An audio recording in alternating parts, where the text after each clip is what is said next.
Ladies and gentlemen, this concludes my opening performance. Now, without further ado, we may proceed to the trial of our god. So this is what it is. Yes, you deserve praise for the effort you took to raise the dramatic stakes. Do not forget, however, that I am Focalor, the god of justice, the embodiment of justice itself. Does it not strike you as even the least bit absurd to bring the very concept of justice to trial? May I interpret these words as your refusal to stand trial? In that case, you will have the opportunity to defend your honor through a duel. You would draw your blade against a god? I see. It seems like you have made up your mind.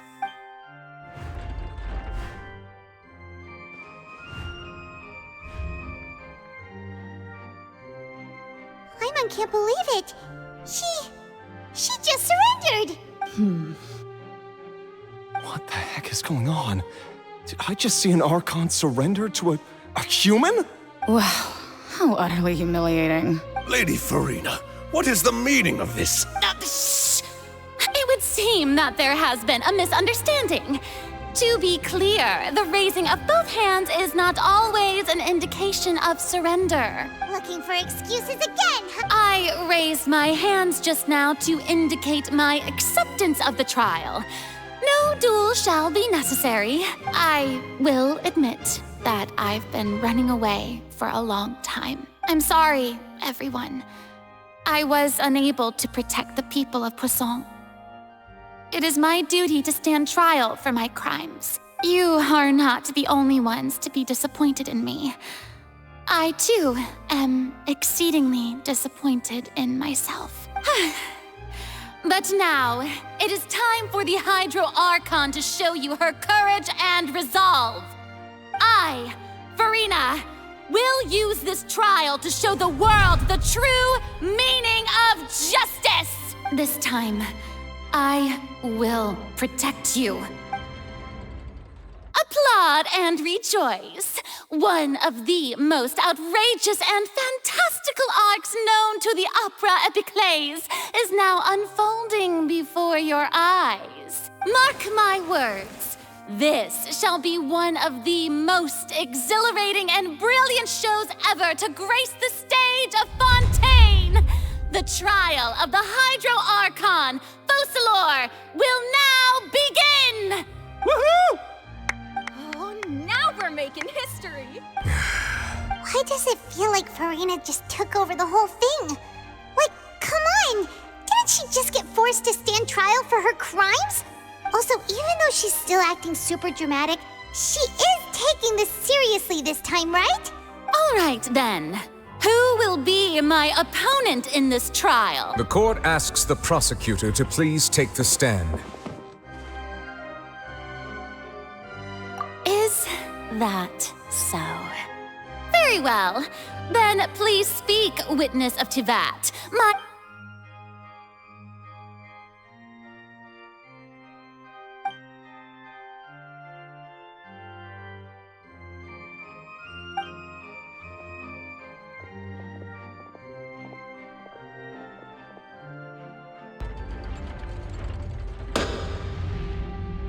Also, please allow me to ask, as a final question before the trial begins. Just how much work did you do to force me onto this stage? Well, we did do a lot of prep after the meeting that day. I can go over the tasks assigned to the Spina di Rosula, since they were rather straightforward and easy. Navia, the president of the Spina di Rosula. Most of the people who participated in the disturbance this morning were my subordinates. They changed into plain clothes and came to the Opera House as regular audience members, waiting for the perfect opportunity to incite insurrection against you. The people's resentment against their Archon has been building as more and more of the prophecy is fulfilled. A spark was all we needed to turn smoldering anger into a flame. Moreover, according to our understanding and analysis of you, when something like that occurred, you would likely flee the scene and head to Poisson by yourself. So, we arranged for a second group to lie in wait there. So, you mean the ones who scoured the settlement for me were also from the Spina? And their goal was to force you to step into the giant magic box so you may personally participate in the greatest magic performance in all of Fontainian history. That's right. That house was a magic box rather than someone's residence. As the super ultimate version of the setup that I used when I first performed at the Opera Epiclese, the volume of the box was increased by a whole order of magnitude, and the distance it traversed was the entire gap between Poisson and Aranias. Its cargo, of course, was an Archon instead of a human. My thanks, Farina. Without your help, we could never have pulled off such an extraordinary performance. You're welcome? Of course, this performance was only made possible with Father's support. The House of the Hearth spent a massive amount of labor in Mora to pull this off. We had to select a location, construct the giant magic box, dig a tunnel, and open up a path through the water. It was a lot of work for all of us. So, in other words, the earthquake that we felt within the giant magic box was just a normal tremor from the transportation of the whole house? That's right. It wasn't a sign of another disaster to come. Then, I can guess Nervilette and Cloran's parts. You gathered a crowd, prepared a stage, and made sure that the champion duelist would be immediately ready for a fight. Also that as soon as I appeared on the stage, the trial may commence without a hitch. Am I right? Yes, that is correct. Well, Clorand, I must commend you for your courage. Only the most outstanding champion duelist in all of Fontaine would accept a duel with an Archon without flinching. Thank you. As for you, Traveler, I suppose your role was to keep me distracted with conversation once you found me in Poisson. You'd make sure that I didn't notice anything amiss before revealing yourself as my prosecutor once we'd arrived onto the stage. Oh?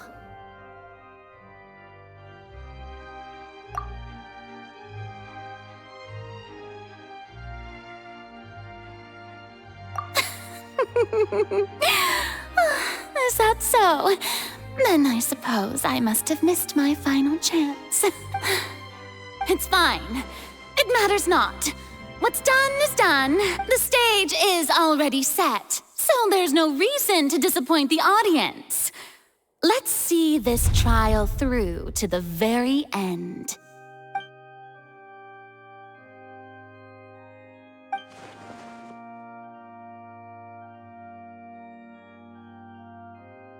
Sir Prosecutor, please allow me to pass this along. This is a document that Miss Charlotte applied for and received permission to share with you during the trial. According to her, it should speed up the proceedings. Huh? Charlotte wanted to give us something? Oh, so she's here too! Hey, oh, let Paimon see. Isn't this the exclusive interview that she did with us before? So she's already finished it, huh? Wait. Then that means this document is a perfect timeline of everything that's happened ever since we stepped foot in Fontaine! So in other words, we can refer to this anthology of evidence every time we want to use something from our journey as evidence for an argument! Let's quickly confirm the information in it. Just think of it as a refresher, alright? You defeated the Hydro Archon in the very first duels you took part in at the Opera House. That's one for the history books, all right. I didn't think that you'd wind up getting to the bottom of the case I'd been following all this time. I guess you could also see this as a happy coincidence. This is the first time Monsieur Nervillette had a difference of opinion with the Oratrice. Even the Hydro Archon can't figure it out. A Fatui Harbinger. She's an extraordinary person. Her instinct must mean something. The fortress of Meripede was almost destroyed in a single day. That I didn't witness that scene personally will always be a source of professional regret, I think. According to Monsieur Nervillette, both Child and that whale should have been in the primordial sea at that time. I nearly lost my awesome friend Navia. To be honest, that still gives me shivers. The words of someone as extraordinary as a witch can probably only be truly understood when something surreal happens to you.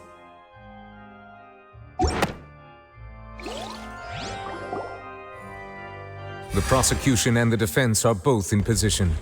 The trial shall now begin. Oh, come on, Nervillette. There's no need to repeat all the unimportant legalese. Just fast forward to the part where the prosecution lays out my offenses. As the defendant and the lead actress of this performance, I still haven't even been informed of my supposed guilt in all of this. Of course, it is only natural for humans to struggle to understand the actions of a god. However, you will need more than that to convict me of a crime. That's true, but my charge here is unrelated to your conduct as an Archon. Instead, I would like to charge you as a fraud who's never been the Archon in the first place. Wait, what was that? Lady Farina's a fraud? Hey, I came here thinking that we were going to try the Hydro Archon for forsaking her duty, but did I hear that right? She's not our Archon at all? Charge accepted. Lady Farina, do you plead guilty to the charge? Lady Farina. I plead not guilty. How can I be guilty? There is no way that I, Focalor, otherwise known as Farina de Fontaine, a member of the Seven and the Regina of all waters, kindreds, peoples, and laws of Fontaine, could be anything other than your true Archon. Yeah, even though Lady Farina can be rather eccentric, isn't it going too far to doubt her very identity? Yeah, I've never questioned her identity either. Sure, Lady Farina can be super irresponsible, but what grounds does that prosecutor have to make such a huge claim? I have cause to believe that common sense will prevail in this case. Many of the members of the audience have known me as the Hydro Archon ever since they were born. There would be no fooling their memory. See? Even the Oratrice has decided to show me its favor. Are you sure you want to commit to a charge that will never be upheld? If you wish to drop the case, I can promise you as the God of Justice that you will not have to face trial for making a false accusation. We will treat everything that's happened as a dramatic spectacle and move on with our lives. What do you say to that? Huh. An argument with near impossible odds, huh?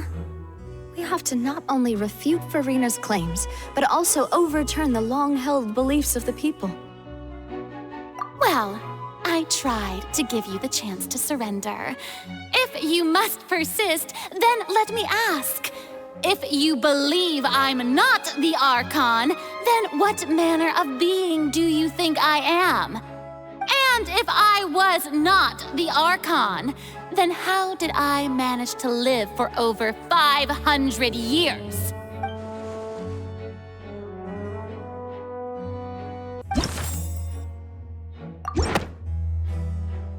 First of all, you may be a member of another long-lived race, which would allow you to naturally possess an extended lifespan. And second of all, even if that wasn't the case, there could be other ways to extend your life. Who gave you that idea? Was it the knave? You'd sink so low as to use a harbinger's words against me. A curse? I once thought it possible that the aura of an Archon might naturally resemble a type of curse. But in light of this claim, perhaps what I sensed was not your divinity, but a curse after all. Neuvillette sensed it too, huh? Lady Farina is actually a human? Well, it is true that it's extremely difficult to tell humans and gods apart just by looking at them. It's not impossible.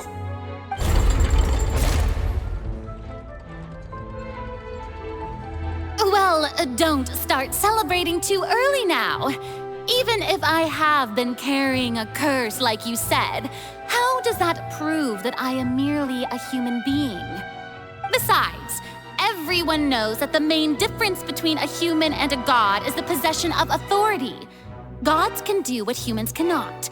That's why they're worshipped as gods. For centuries, manifestations of my authority have served the nation of Fontaine. One need only to turn their eyes towards the Oratrice Mécanique d'Analyse Cardinal in this very opera house, or consider the indemnitium that is used in every aspect of life.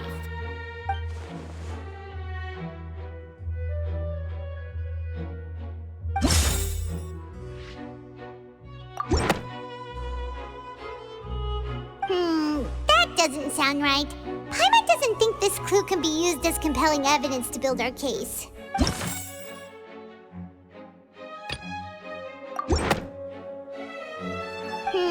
That doesn't sound right. Paimon doesn't think this clue can be used as compelling evidence to build our case. You tried to reference the Oratrice. But weren't you as confused as all the rest of us when the Oratrice declared Child to be guilty without any proof? Otherwise, you should have come up with a good explanation for that by now. Didn't I make myself clear at the time? The decisions of the gods are naturally difficult for humans to comprehend. There is no need to provide an explanation. Lady Farina, I believe a reminder of your current circumstances is in order. While the court is in session, the principles of justice and the law must come before all else. While you are an Archon, you are also first and foremost the defendant in this trial. You will prove yourself unable to defend against the prosecution's charges if you continue to withhold vital information against the rules of the court. I never thought you'd use that kind of rhetoric against me. That was no trick of rhetoric, Lady Farina. I've merely reiterated the rules of the court. Rules that all should respect and follow. So, you neither knew why Child was declared guilty, nor did you understand the structure and operations of the Oratrice. Instead of having been created by you, the manifestations of authority you mentioned have been made by the real Hydro Archon, haven't they? The real Hydro Archon? Well, now you're really losing me. It is true that I did not know why the Oratrice gave out a guilty verdict that day. But the Oratrice handed out that verdict unilaterally, and it has been operating independently ever since it was first created. You can't argue that just because a divine creation is flawed, that the god behind it must also be no god at all. She's still throwing out all kinds of excuses. Seems like she's confident that we won't be able to produce proof that she has no power over the Oratrice. My power as an Archon. There are many ordinary citizens in the audience. How can I just carelessly demonstrate the formidable power of an Archon? If that poses a concern, I'm prepared to extend my protection to the audience. You don't need to go that far.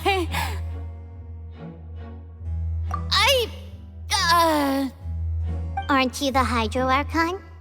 Or is it that you can't even wield the power of Hydro, much less the authority of a god? Indemnitium! Yes! It's all because of Indemnitium! All Archons derive their power from the faith of the people, and I've converted the people's faith in justice into Indemnitium. Thus did I give up all of my divine power to provide everyone with energy for their daily lives. Have you ever seen a more magnanimous god?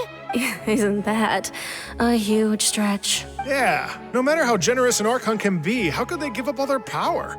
Can a god with no power even still be called a god? It seems like nobody's buying Furina's excuse. Hey, come now, everyone. Please don't stare at me as if I was a liar.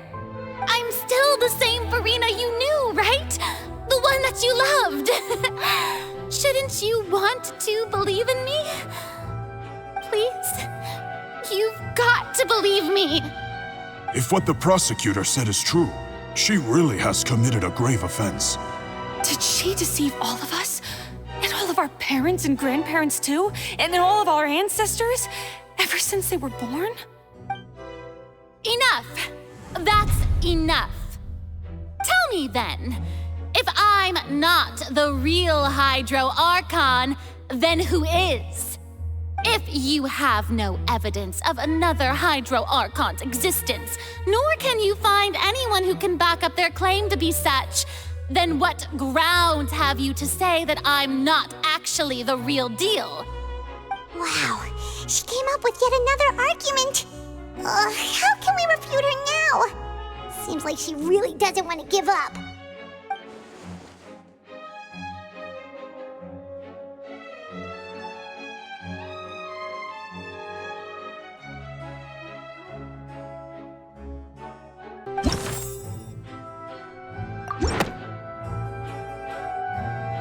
It has been established that all Fontainians can dissolve in water from the primordial sea. And that means... Since you insist on claiming to be a god and not a human, then there's a method that you can use right here and now to eliminate all suspicions of you being the latter. Miss Navia, please apply to serve as a temporary attorney for the prosecution before addressing the court. Though you act in partnership with the prosecutor, you must still adhere to proper procedure. Super sorry, Monsieur Chief Justice. I swear this really will be the last time that I'll speak out of turn. Now, I've brought some seawater from Poisson. As everyone knows, a massive flood struck the area not long ago, taking many lives, including those of some of my closest friends. So, Miss Furina, would you dare to touch some of this seawater? If we are to believe that you are indeed the real Hydro Archon, touching this seawater would have no effect on you. All it should do is strengthen your case. But if you don't dare to touch it, then we would have basically proved the reverse. Oh, and I must remind you that after the disaster at Poisson, nobody wants to see any more people dissolve. I do hope you'll act prudently and choose the simpler path of admitting guilt. Navia from the Spina di Rasula. The Spina has governed Poisson for many years. I guess her suggestion is valid. If Lady Furina is indeed just a human, she's probably Fontainian like all the rest of us. Would she really dare to try?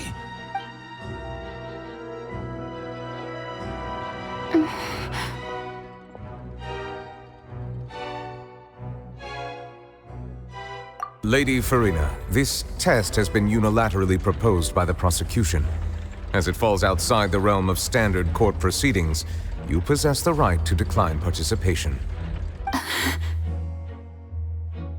Well, of course he had to tell her that.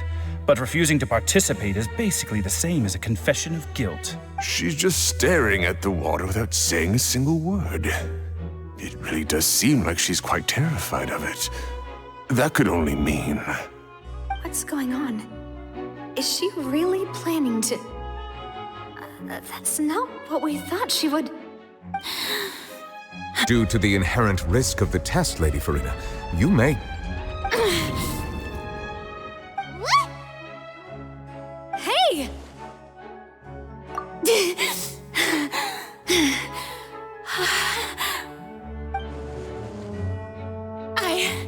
I'm fine! Look at me, everyone! My hand is still here! I haven't been dissolved! Will you believe me now? I really am your Archon! I'm nothing like a normal human who would fall apart as soon as they touch this water. Really, was this not the most obvious thing in the world? Miss Siegewin? If you're present, Miss Siegewin, please come forward and attend to the defendant. Siegewin? Don't be nervous.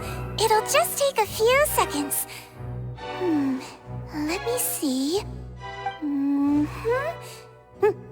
That should be enough. Please announce the results of your evaluation to the court, Miss Siegewin. As everyone doubtlessly saw, Miss Farina was displaying symptoms of hyperventilation and flushed skin. These indicate that she was experiencing the adverse effects of exposure to primordial seawater. The extent to which she was affected is the same as other humans when exposed to primordial seawater of a similar concentration. Thank you, Miss Siegewin. Lady Farina, you may return to the defendant's stand. Oh, wait. What did she just say? I didn't get dissolved. Shouldn't that be enough to prove my innocence? Well, considering your tendency to run from your problems, we did originally prepare a direct sample of the seawater around Poisson. However, after extensive discussion, we exchanged it for a sample that is not concentrated enough to dissolve an actual human.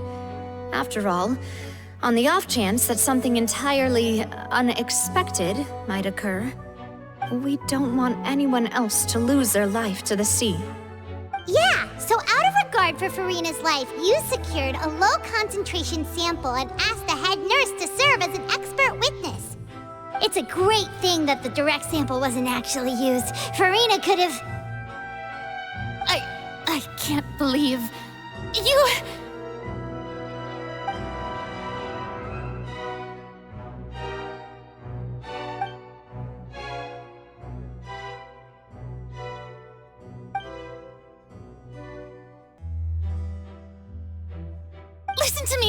Listen to me, everyone! Please don't give me such cold and disdainful looks! What happened just now didn't prove a single thing! Think about it! How can you conclusively prove that an Archon can't also be affected by the primordial seawater? Also, if I was really just a human, why would I dare to just put my hand in that kind of water?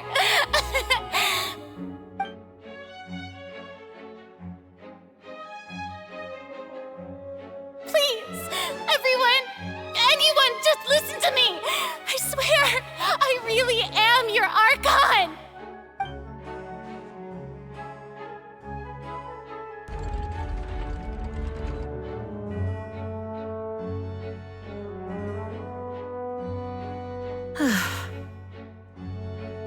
I don't think anything she says at this point will sway anyone. The odds are just too stacked against her now. With all the things that have been said, Paimon doesn't think there's any way left for Farina to win. I believe the time for arguments and presentation of evidence has come to an end. If there are no objections, we will move on to the final judgment.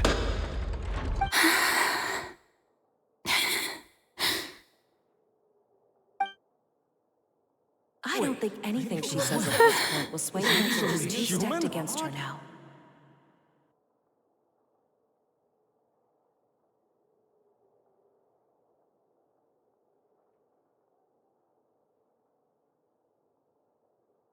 In my capacity as Chief Justice, I shall now render judgment on Farina's misrepresentation of herself as the Archon of Fontaine. As a human who knowingly deceived her fellow citizens, Farina is... guilty.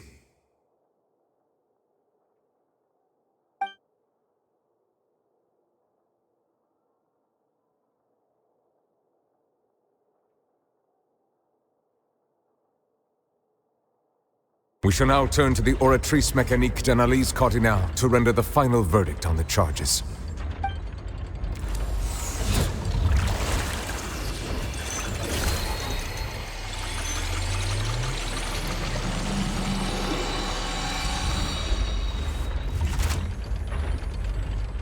According to the judgment of the Oratrice Mécanique d'Analyse Cardinale, Farina is...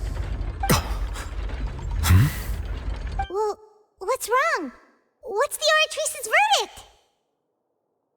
No. The Oratrice also displays a guilty verdict.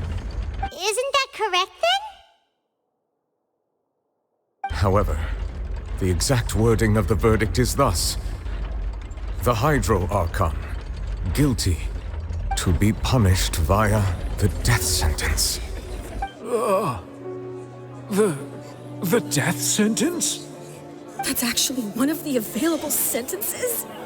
I've always thought that it was just a myth. The one and only time the death sentence has been handed out at the court, and it's been given to the very person we've worshipped as the god of justice? What an unexpected twist. Furina's been sentenced to death by the Oratrice? We just wanted to use the trial to show her the seriousness of things so she'd tell us the truth. How did things escalate this quickly? This outcome is indeed quite strange. According to Fontaine's current definitions of justice, as well as its recommendations for criminal sentences, is this sentence really appropriate for the crimes that have been committed? Yeah! Even Fauché wasn't sentenced to death by the Oratrice. You know, the real evil mastermind behind the serial disappearances case. Indeed. Not only is Furina's sentence overly excessive, the very point of our trial today was also to prove that Furina has never been the Hydro Archon in the first place. But now, the Oratrice seems to have deliberately invoked the title of the Hydro Archon. What does this mean?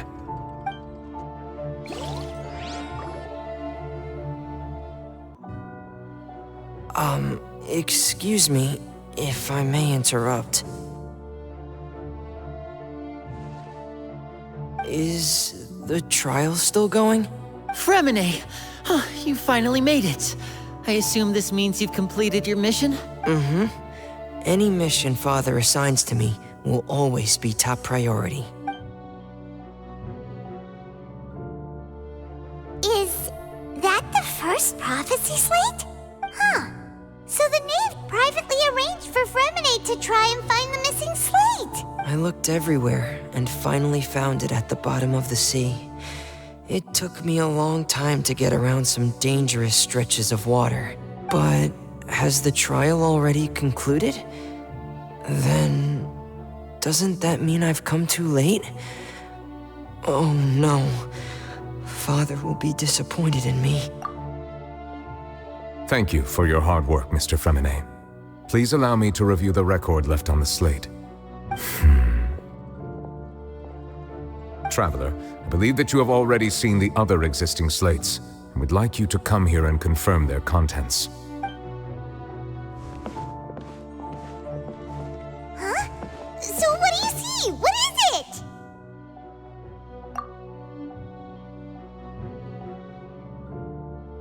I believe I have now made sense of the Hydro Archon's crime. It has to do with Fontaine's lost history. Huh? Isn't the Hydro Archon just guilty of deceiving her people? Oh, wait, no, that's Furina, and we've already proven that she's not the Hydro Archon. So when you say Hydro Archon, do you mean the real Hydro Archon we've been kinda talking about? In truth, everything that you've encountered in Fontaine up until this point can be traced back to the contents of these stone slates. However, I'm uncertain as to how much sense they currently make to you. Okay, let's try to recall the contents of the other 3 stone slates. Paimon will do her best to help you remember.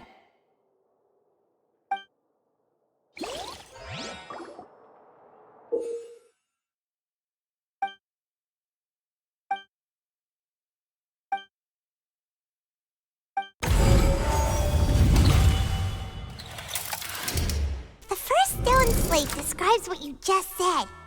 It seems to show the previous Hydro Archon using her divine power, and then the Oceanids turn into humans. Does that mean that Fontainians are transformed Oceanids? Oh, Paimon wasn't expecting that. But if Oceanids can turn into humans, then perhaps this process can be reversed as well. The second stone slate shows Celestia floating in the sky, and the Hydro Archon and her people worshipping it together. But the heavens still brought judgment down upon them. This must be the point when the Hydro Archon and the Fontainians were branded with their original sin. Does this mean that the original sin and the Hydro Archon sin are the same thing? The third slate shows the Hydro Archon sinking into the sea surrounded by many people. That reminds Paimon, didn't we also watch that happen to someone else? Well, the fourth slate is the prophecy the Fontainians have been talking about. People dissolving into the sea, the Hydro Archon crying on her throne, and so on. We didn't believe that such a crazy disaster could happen at first, did we? But after that incident, it was just a question of when and not if. They'll dissolve into the primordial sea, but won't cease to exist. Their essence will flow in the seawater, converge, and take the form of an Oceanid. The Hydro Archon was sentenced to death in court, shocking everyone present. Perhaps this means that her sin was actually Fontaine's original sin. Navia fell into the water inside those ruins, and she nearly dissolved. She was surrounded by the people of Poisson in a court within her consciousness, and was forced to take part in a trial meant to make her stay. The eruption of the primordial sea at the fortress of Meripede was the surest sign that the prophecy was about to come to pass no matter what.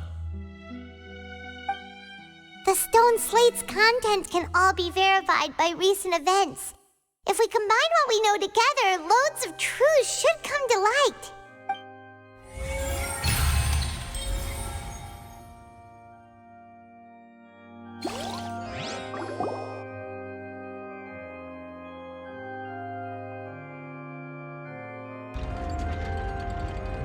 Huh? Oh, Paimon gets it now! So that's how you can make sense of it. But then it feels like we're going to have to share some truly shocking revelations. Let's hear them.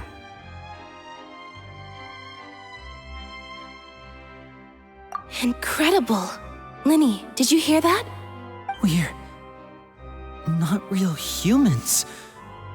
All Fontainians were originally created by the late previous Hydro Archon, with Oceanids as their basis. The evidence for that can be found in how only Fontainians could dissolve in primordial seawater, and how all the girls Vacher dissolved were also turned into Oceanids. Oh, and according to Navia, when she was about to get dissolved, she also saw everyone gathered around for a trial, all of them in the shape of Oceanids. Indeed. Yeah, and it follows from the content of the first slate that she probably angered Celestia by creating humans without prior permission. That could also explain why the Oratrice judged the Hydro Archon to be guilty. It's to account for that ancient sin. The Hydro Archon's true sin was creating us? And yet, after many hundreds of years, the Hydro Archon's creations have turned around to try to judge the Archon within the Opera Epiclese. The twists of history are often the most unexpected of all.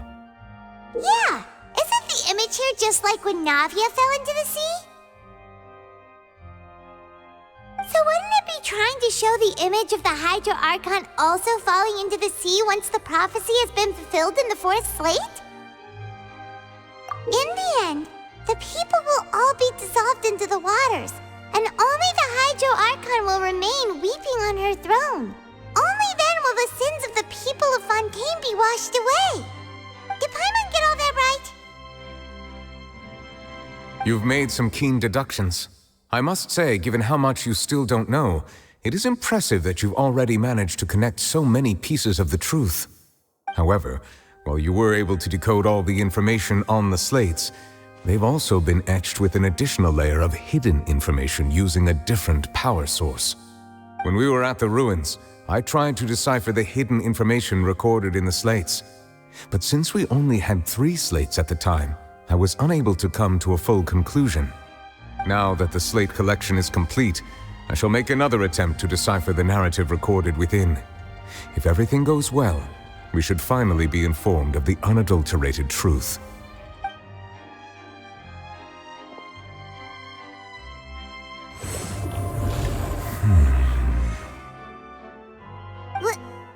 Well? Did you get it? I believe I should share this truth not only with you, but with all the people of Fontaine as well. I will try to briefly summarize it for you. Your hypotheses regarding the origin of Fontainians and the sin of the Hydro Archon were both correct. In the Fontaine of old, the previous Hydro Archon sensed the yearning of her Oceanid familiars for life on land. The Oceanids were enamored with the beauty and romanticism of human beings, and wishing to have those experiences for themselves, expressed to the Hydro Archon their desire to become of a similar kind. However, even though water as an element is intricately linked with the power of life, the Hydro Archon, as one of the seven, did not possess the authority to create a new form of human life. Not one to give in, she eventually found a way to create permanent humanoid bodies for her familiars by appropriating the power of this planet's primordial sea. She poured primordial seawater into the Oceanid's blood vessels, creating humanoid mimics in the process. But if Fontainians were to ever come into direct contact with water from the primordial sea, the power within their bodies would escape these artificial restraints and return to the sea. As a result, their forms would collapse, and they would be reverted to their original forms as Oceanids. Of course, the Hydro Archon never received permission from the heavenly principles to create a new human race. And thus, the Hydro Archon and all of her creations came to shoulder the original sin of appropriating the power of the primordial sea. That is the true history of how the people of Fontaine first came into being. So we were all Oceanids before we turned into human beings? That's way too much information for me. I think I'm just going to pretend that I never heard a single thing. Wait, but if that's the truth, we can't let the Hydro Archon be sentenced to death. After all, her only sin was creating us. This really might be too much information for your regular Fontainian, but it does answer a lot of our questions. Alas, your hypothesis regarding the third and fourth stone slates was inaccurate. The slates' respective positions are, in fact, correct. A key point of the visual on the third slate is how all the individuals depicted in the water are humans rather than Oceanids. They have not been dissolved, which implies that the water depicted in this slate is not water from the primordial sea. The nation of Fontaine is the nation of Hydro, as well as the nation of trials and justice. Instead of being the literal element, the water in the scene symbolizes judgment and justice. You may also recall Navia's experience. When she fell into the sea, her consciousness was surrounded by that of many others who intended to hold a trial to determine her fate. Therefore, the meaning of the third slate is that the people of Fontaine shall try the Hydro Archon at the court of justice. Yes, it refers to our present situation. I think I'm following now. So, what you're saying is, even though we decided to put on this trial to avoid fulfilling the prophecy, in truth, everything we've done has happened exactly as the prophecy foretold. So now, it seems, we're the ones making sure it comes true. What should we do? Huh. No matter what, the prophecy will be fulfilled. Is this what it feels like to be a prisoner of fate? If that's the case, does that mean the scene in the fourth slate will also be fulfilled soon? Traveler, I would like to point out another small fallacy in your deductions. About the fourth slate, you probably thought that the eruption of primordial seawater beneath the fortress of Meripede served as the surest sign that the prophecy was about to come to pass, yes? However, I believe that rather than being a sure sign, that eruption could in fact only be a small warning of something far worse to come. As for the root cause of the catastrophe, I believe you've already encountered it once before.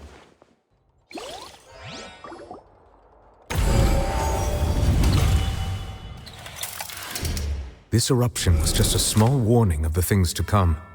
We must find the root cause of the disaster.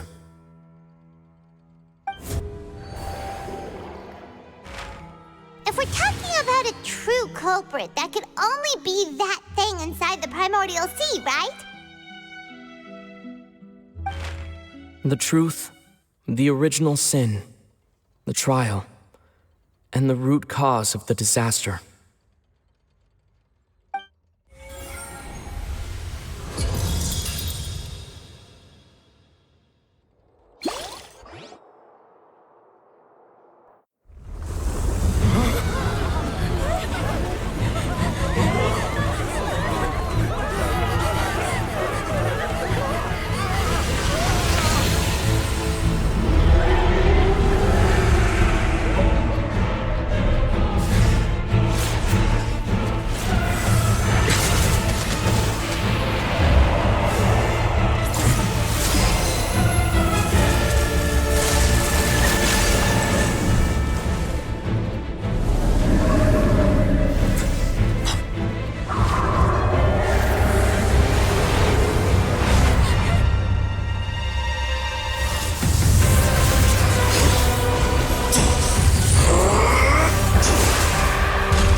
That was way too close!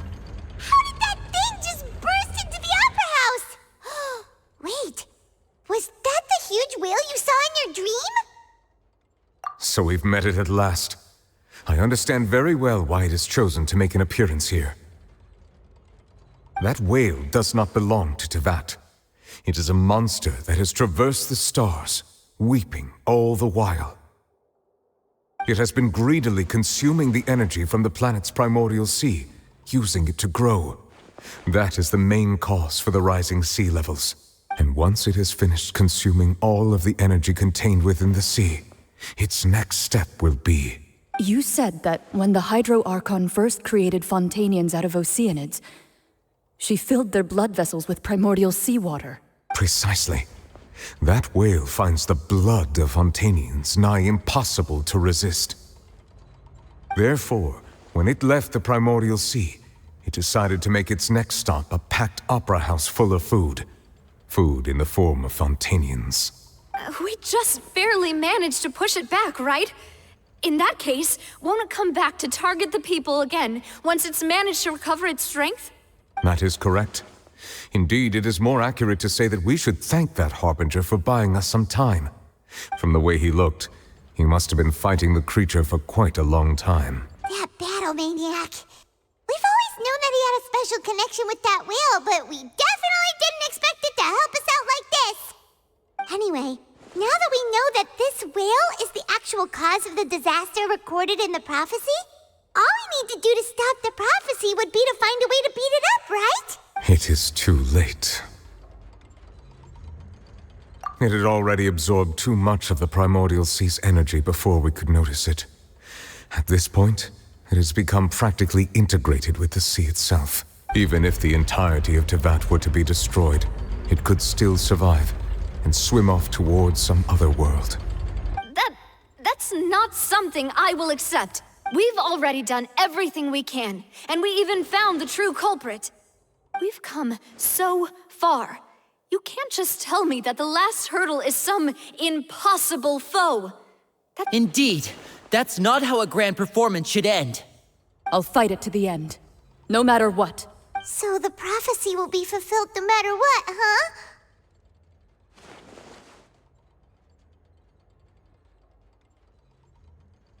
The prophecy Yes, what has been prophesied will be fulfilled. You may view such things as the history of the future.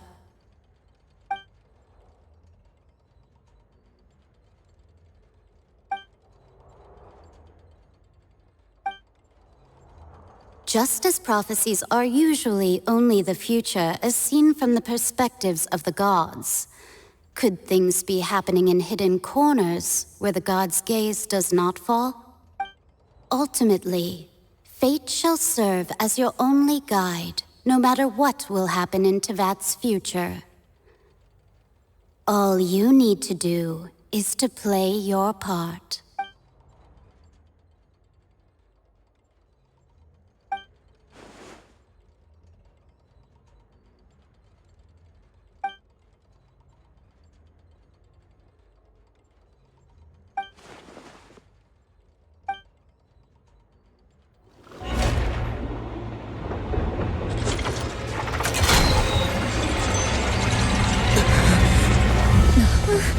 What's happening with the oratories? I believe it is preparing to carry out the death sentence.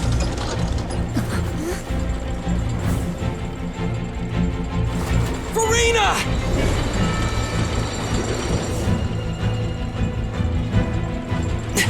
No, I still need answers.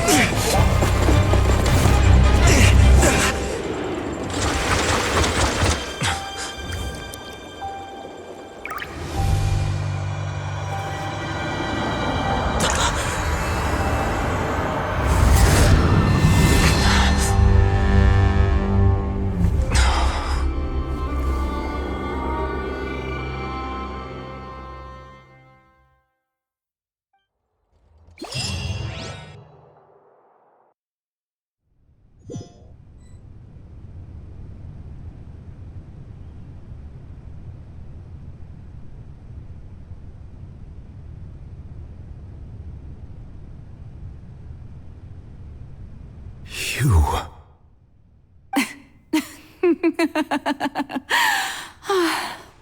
Sorry. That shocked expression on your face is just too amusing. I couldn't help myself. You are not Farina.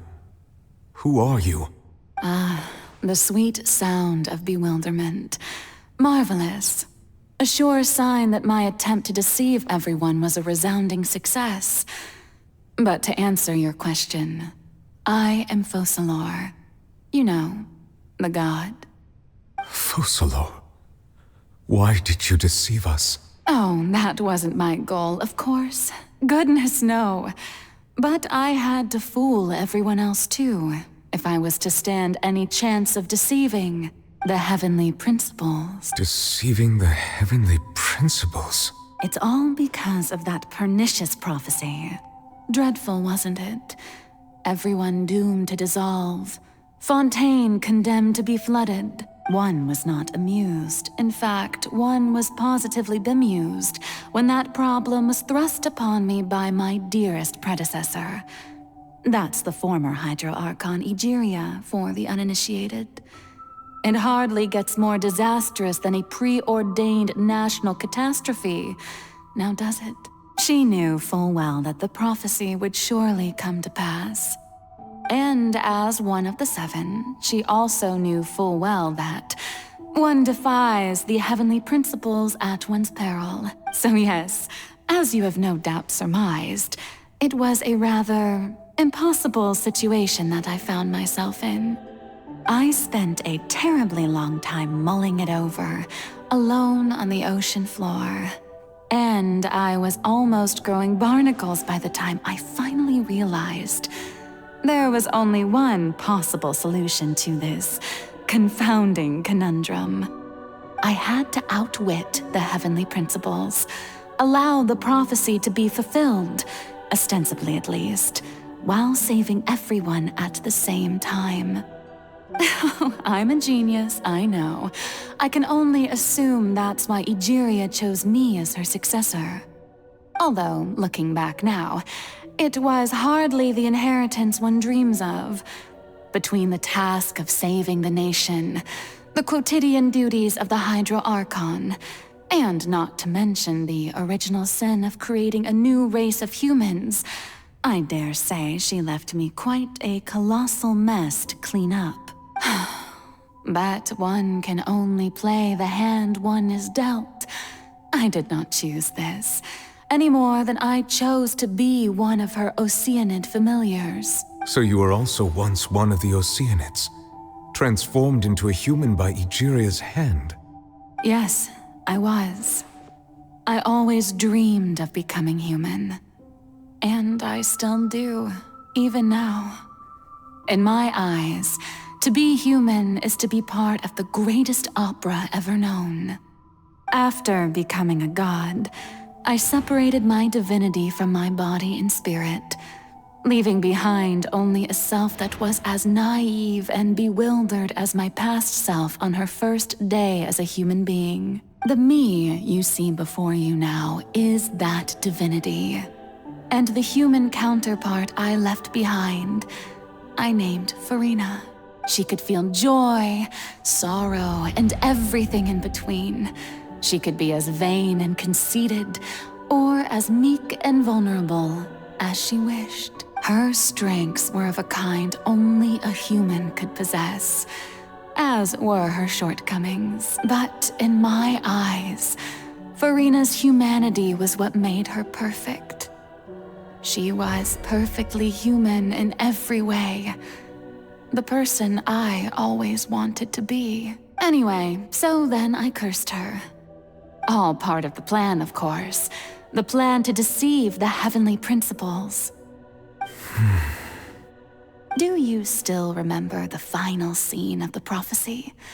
The Hydra Archon alone, weeping on her throne. In order that the prophecy might appear fulfilled, I invited Farina to be an actress, to play the part of the Hydro Archon in the prophecy, under the curse I placed on her. So long as I, Focalor's divinity, continued to exist, she could not die. But nor was she free to live her life in the pursuit of happiness.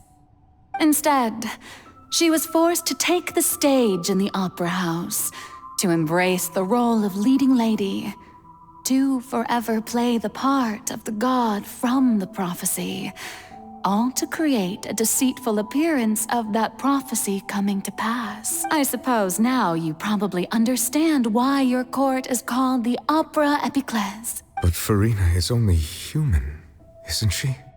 Even though she has had a long life, her mind is no stronger than that of any other ordinary human being. I cannot begin to fathom what she has had to endure. It must have been torture for her. It has indeed. And although she is, in a sense, me in human form, I most definitely owe her an apology for it. It's been 500 years, and all along, she's been playing her part in the most unimaginably long, unbearably lonely, and agonizingly painful opera of all time.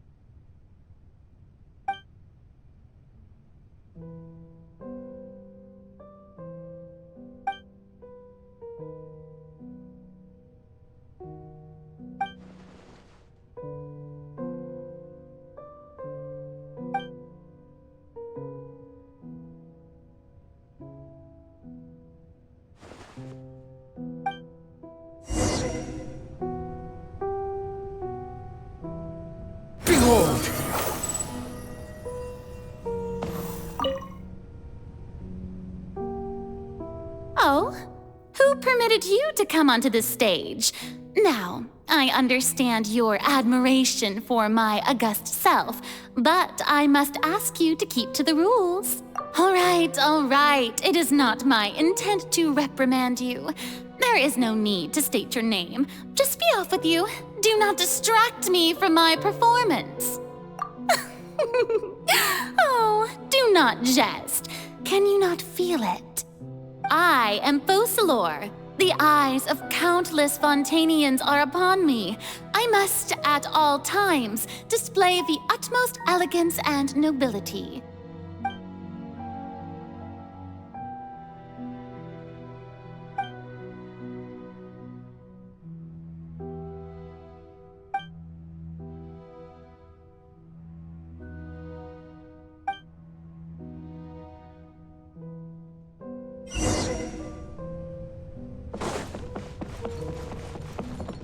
Dear audience, the performance is experiencing a technical difficulty, but worry not. The guards shall resolve it soon enough. Our rain outlines your fate. What now? Stay cool and face your guilt! Sakura Swirl! Hey, what gives? The audience is still watching me, you know. Guards? Wait, where are the guards? Guards!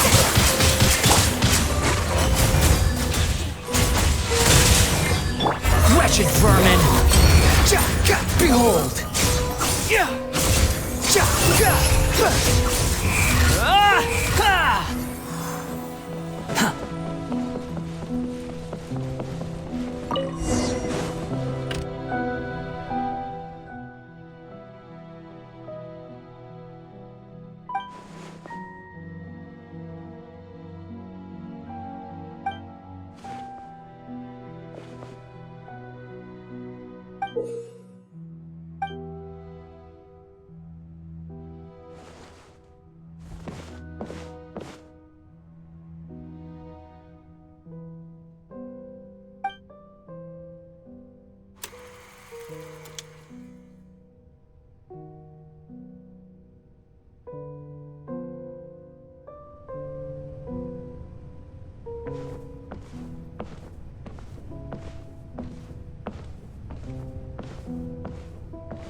Farina.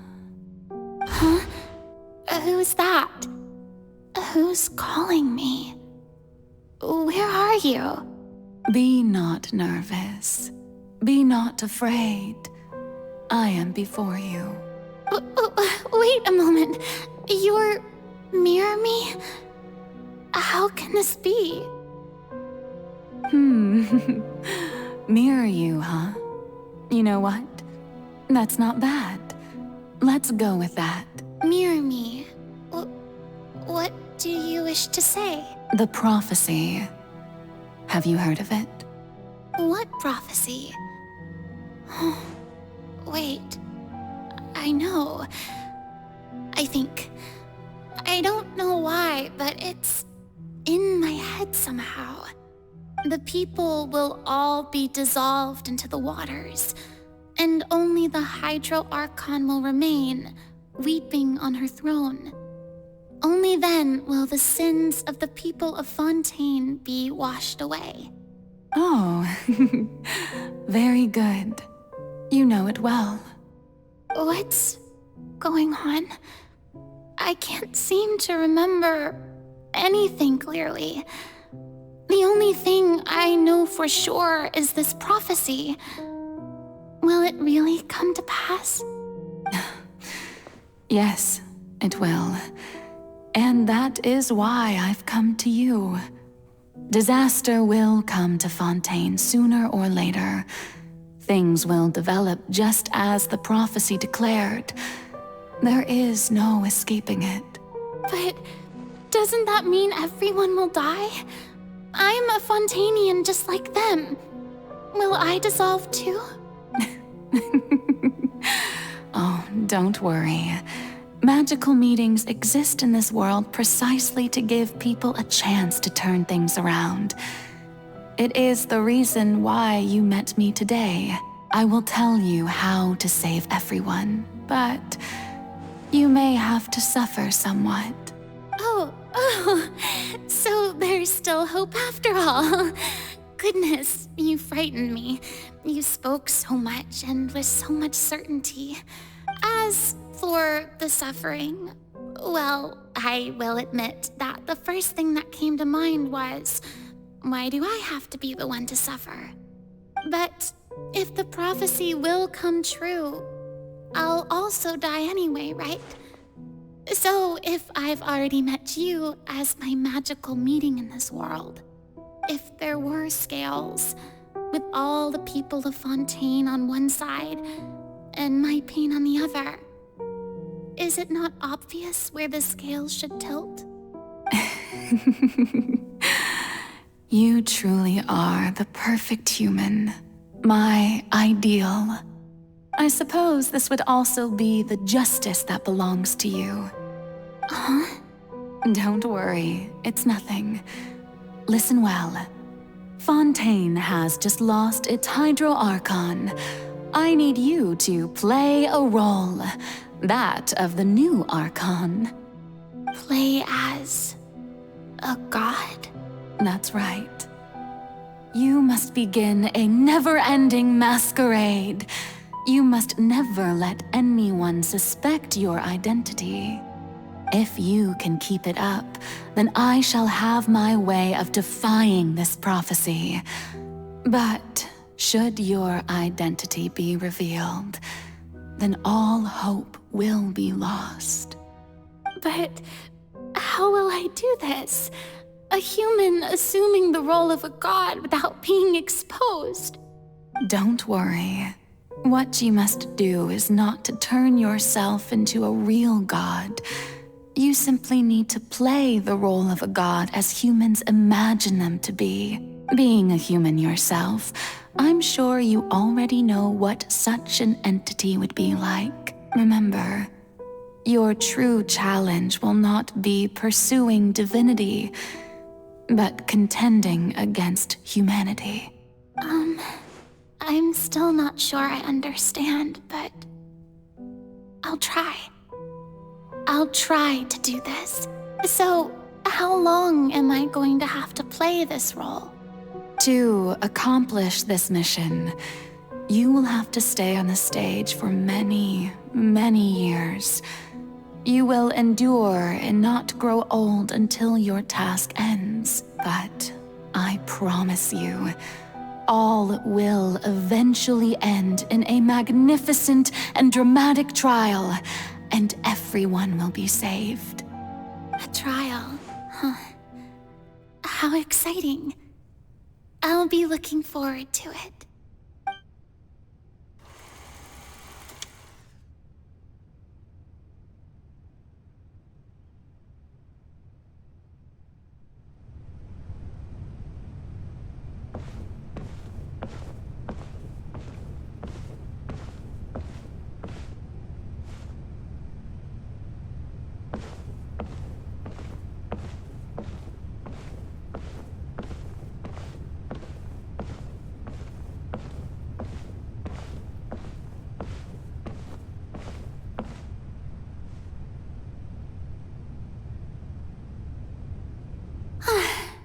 The Maison Cardinalise has announced my accession, but this is my first time facing the people. What should I say to most appear like a god? To be honest, I still don't know. Perhaps I should first try to act natural. Ladies and gentlemen, good evening, and welcome to the Opera Epiclese. I'm sure you've all heard about how I have taken on the role of Hydro Archon. Indeed, I am Verena de Fontaine, your new Archon. In truth, I know little about becoming a nation's new god, but it will be my honor to guide you all.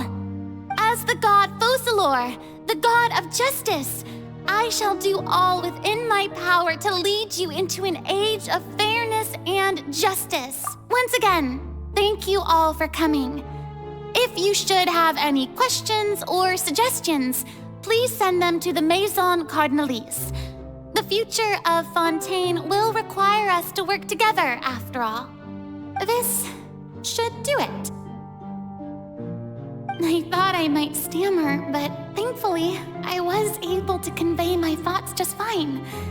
Okay, and next. That's the new Hydro Archon. Is this some kind of joke by the Maison? I would have thought that a being that surpasses humanity would be a bit more assertive. Hey, did you hear that? She even told us to send her suggestions there at the end. Shouldn't gods be all-powerful? She's being so modest. What's the difference between her and an ordinary person, then? If you ask me, perhaps the succession didn't actually happen. She might just be a Maison-backed puppet. Wait, what's going on? Why is everyone suspecting me of being a fake? Oh, this is bad. If I get exposed here, there'll be no saving the people from the prophecy. Right. Mirmi said that I just need to play the role of a god as humans imagine them to be. Calm down, Farina. Think. What do the people want? How would they imagine a god to speak and act? Assertive, with a strong sense of presence. One who can dispel all doubt. That is the character I'm fated to play.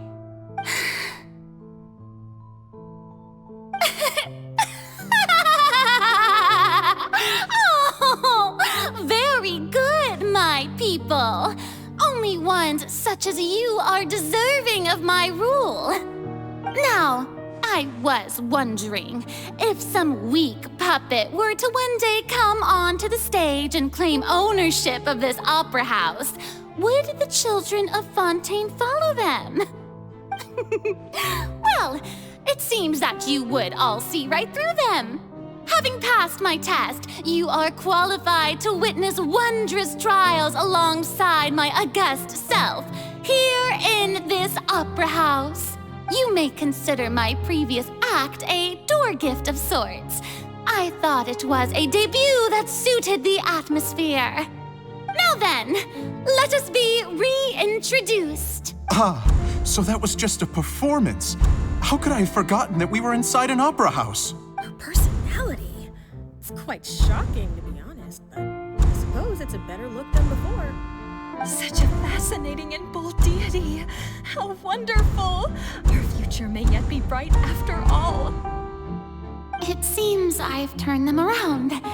Best follow this flow and restart my accession speech.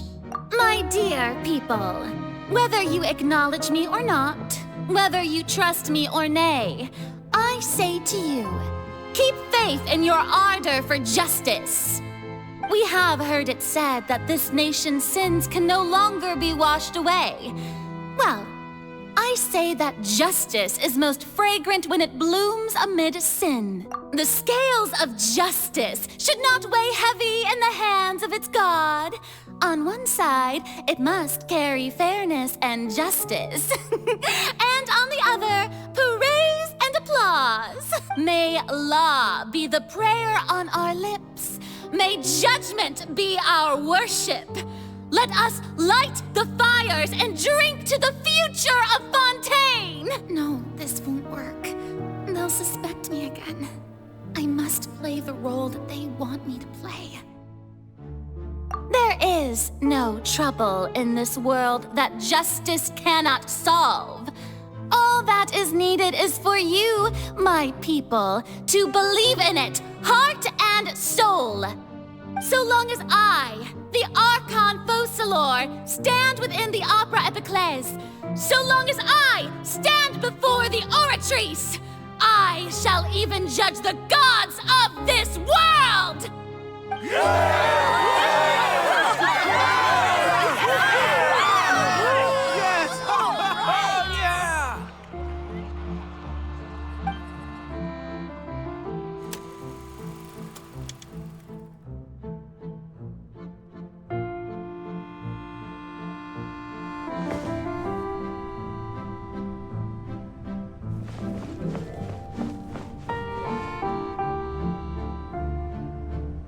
Lady Farina, here are today's case reports, as well as a summary of the follow-up for your perusal. Come now, was I not just at the Opera House in person? Leave these kinds of things to Neuvillette. Besides, None of these trials were the one that I'm looking forward to the most.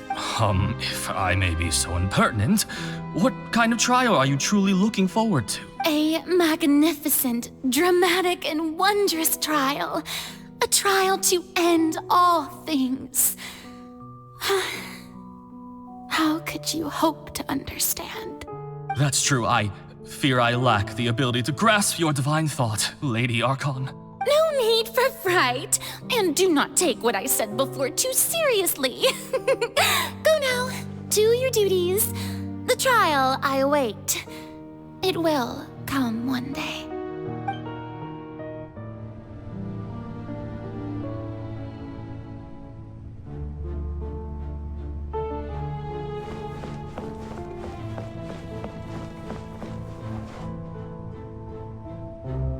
Lady Farina, I don't know what to say. Thank you for agreeing to see me. No need to thank me. Or rather, thank your own sense of perseverance instead. Long have you stood in line to meet me, have you not? Oh, I'm afraid that's just an inevitable consequence of my divine charm. All right, Deuteria, is it? How is your son's illness? You remembered me, and you knew of my family, too. He is doing much better now. In fact, he is far more of an ardent believer than I.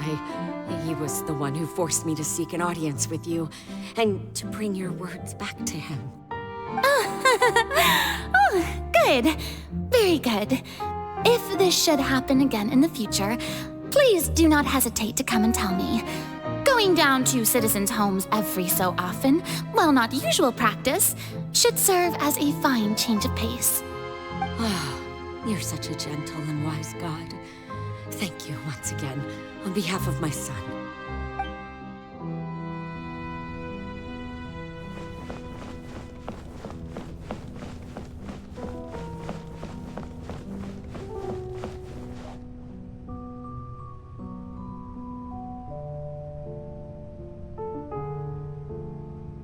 Lady Farina, here are the latest hydrological reports. As for the specific parameters you asked to take note of, I'm afraid things still don't look good. I see. It's as I thought then. As your god, I did already expect this, but I wanted to see how far your human wisdom would allow you to analyze it. All manner of signs indicate that the prophecy will still come to pass. Forget it. That's not something you need to worry about right now. Well, as I understand it, the Fontaine Research Institute is also trying to find a way to counter the rising water levels. Really? Have they found anything? I'm afraid that they haven't found any effective solution thus far. Oh, is that so? Well, no wonder. This issue has reached the realm of the gods, after all. Still, their spirit is praiseworthy.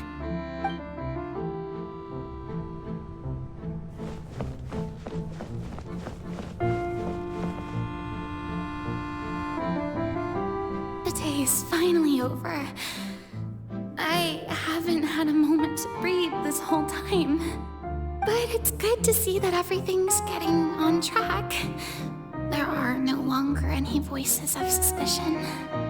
Maybe this is fine. I just need to keep going, and everyone will be saved. All right, Farina, don't think too hard about this. You need rest. Tomorrow's a new day.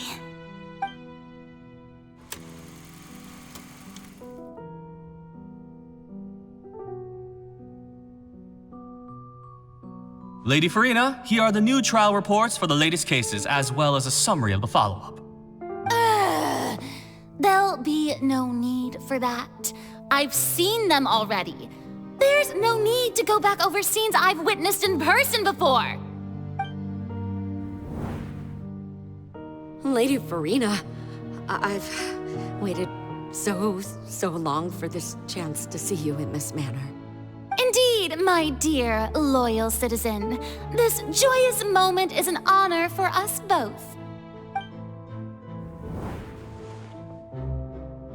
Lady Farina, we're detecting significant hydrological anomalies near Poisson. Understood. Keep monitoring. Keep me informed should anything come up at the Institute.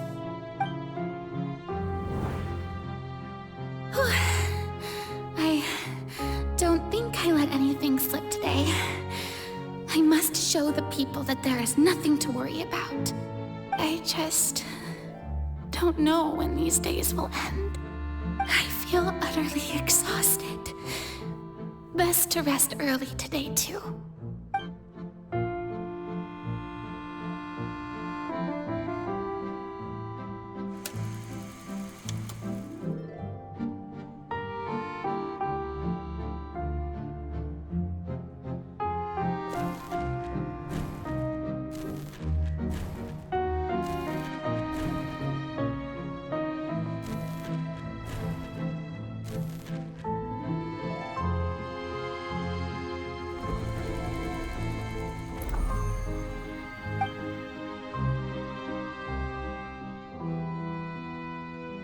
Lady Farina, it's like a dream being able to speak with you up close like this.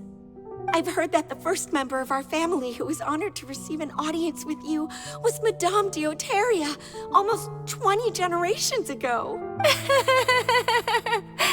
And what a fine family yours is indeed. It brings me great joy to meet such a faithful believer, a descendant of a line most ardent. Surely you exaggerate, Lady Farina. My lady? What is it, good citizen?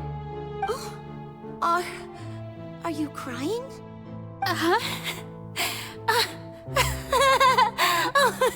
Really now? I didn't even notice. This must be the overflow of hydro from my person. Well, can't quite help being the god whose dominion is the waters, can I? No wonder. No wonder. A manifestation of your power, then.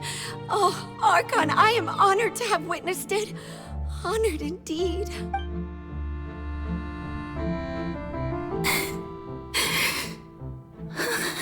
So interminable. So lonely. Just how much longer? Hundreds of years must have passed by now. Perhaps the show must go on for hundreds more. I never imagined that it would hurt so much. Have I reached my limit? No. Perhaps I reached it long ago. Today I didn't even notice my own tears. I want to tell someone, anyone, about this. But would that not destroy all I've done so far? I've conducted so many investigations across the centuries, but there's not even a sliver of hope that we might break the prophecy. All I can do is keep heart. I must maintain this act. It is the only way to save Fontaine. Please, mirror me. You have to succeed.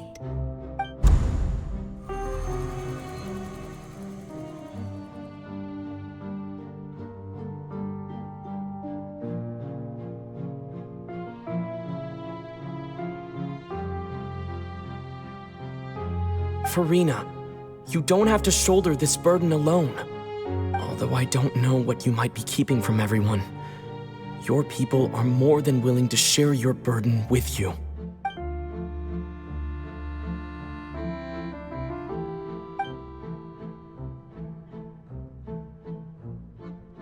Share my burden. That's impossible. It was fated right from the start that this would be my duty alone. But even if your burden doesn't need to be shared, you can still choose to confide in someone. Just share it with me. I'm what you'd call a witness. A witness? Yes, I've heard that you came to Tevat from beyond the stars, yes. In other words, you never belonged here. And if Tevat is, in its entirety, a show on a stage, then you're just a spectator, aren't you? If that's the case... He's right. I could confide in him, couldn't I? But if things don't play out as expected, the people of Fontaine will be the ones to pay the price. No, Farina, you shouldn't be selfish. But what if it's really all right? Farina, you've worked so hard for so long. Surely it would be okay to put yourself first for once. Just this once. Is it such an outrageous thing to do anyway? To find someone in whom you can confide your frustrations and sorrows? Surely it could not hurt. If you let this opportunity slip through your fingers, it might never come by again. Think about it long and hard.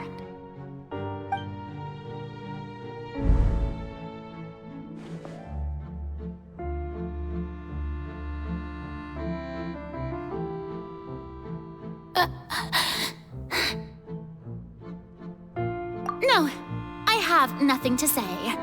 I am Farina, the Archon of Fontaine. Everything will surely get better.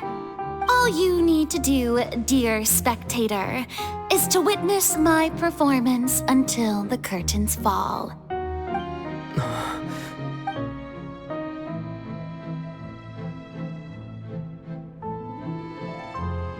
Fine.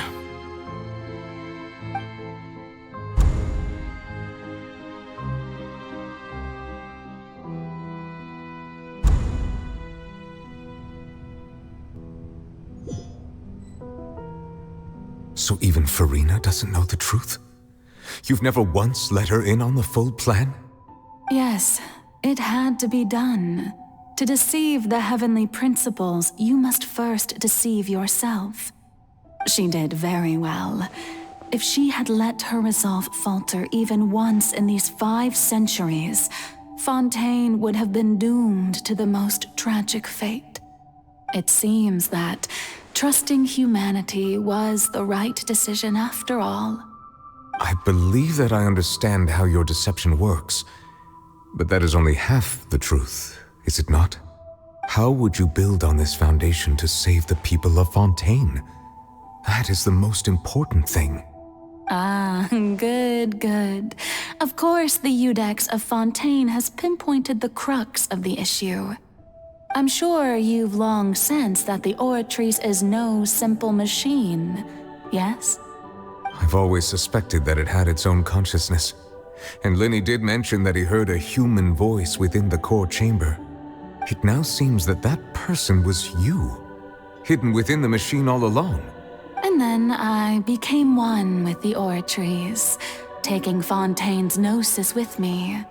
Yes, it would seem so, wouldn't it? Alas, your understanding of this device still lacks sufficient depth. In truth, it is no enactor of justice. It is, in fact, a device created to kill the god of justice. I beg your pardon? Oh, you have it. And to be more precise, not only will the Oratrice take down the god of justice, it will also take down the divine throne upon which she has been placed. I mean, did you think I would be the sort to enjoy peaceful repose while Farina suffered? My work over these last 500 years has been to constantly accumulate indemnitium within the Oratrice. But really, some have already discovered that only a small fraction of the energy generated by the device was ever used to provide power to Fontaine.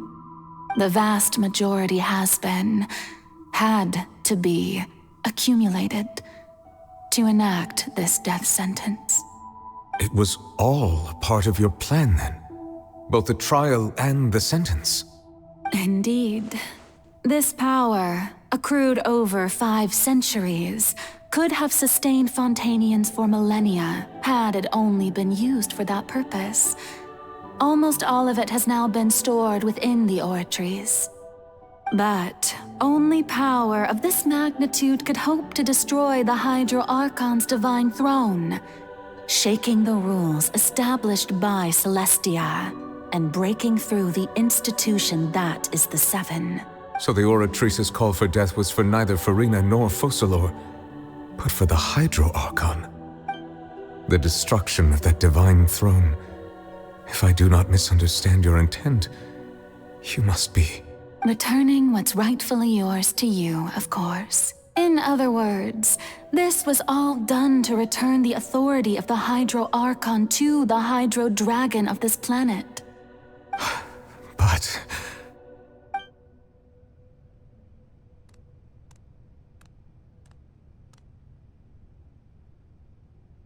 Oh, what? Getting sad again, are we? The authority of the ancient dragons shall soon be yours once more, O Hydro Dragon Sovereign. And this is the face you make. All you've done throughout the years is just so you can sacrifice yourself at the very end. I've never quite seen it that way, you know. Even now, I'm quite pleased at how well my deception worked.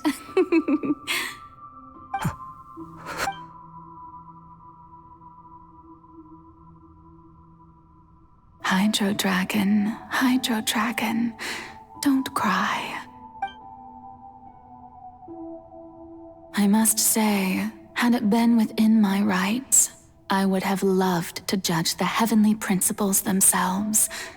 Were they not guilty of essentially the same crime? Egeria stole the power of the primordial sea, and the heavenly principles stole the power you ancient dragons possessed. I, for my part, am the god of justice. And is it not just that your original powers should be returned to you? Speaking of justice, I have always believed that justice lies in the process of pursuing human existence itself. So, if the theft of the primordial sea's might was Fontaine's original sin, then, leaving matters of procedural right and wrong aside, the descent of the Fontainians as humans and their right to exist in this world would be Fontaine's original justice. In other words, existence was Egeria's justice, and to me, justice is the continuation of that existence. Defying the prophecy and ensuring that Fontaine's people shall live on, that should be the justice enthroned over all others.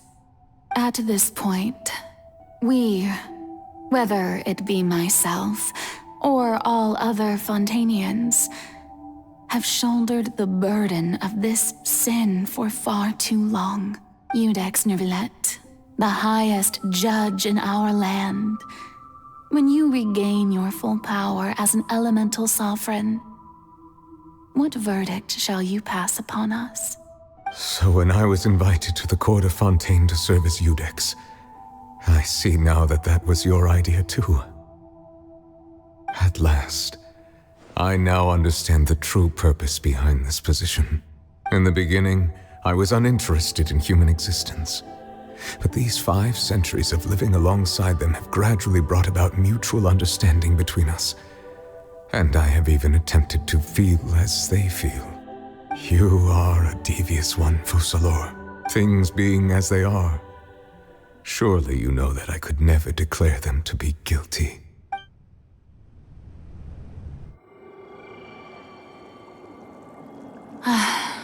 The hour of my execution is almost here. For the sinner, the curtain call has come. I know I may not sound it, but faced with death, I find myself a little afraid. Perhaps this is one thing both gods and humans have in common.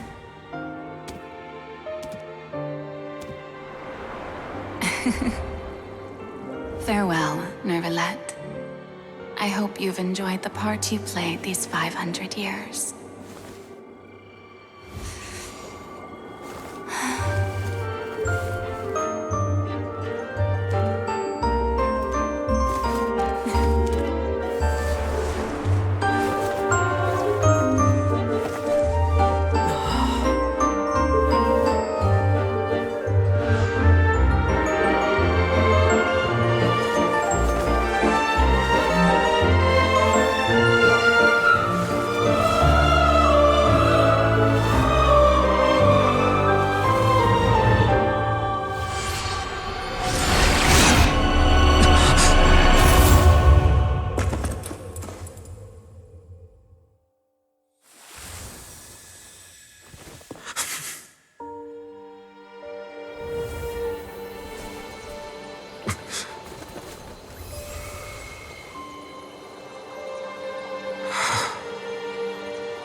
Nvidea, hereby declare,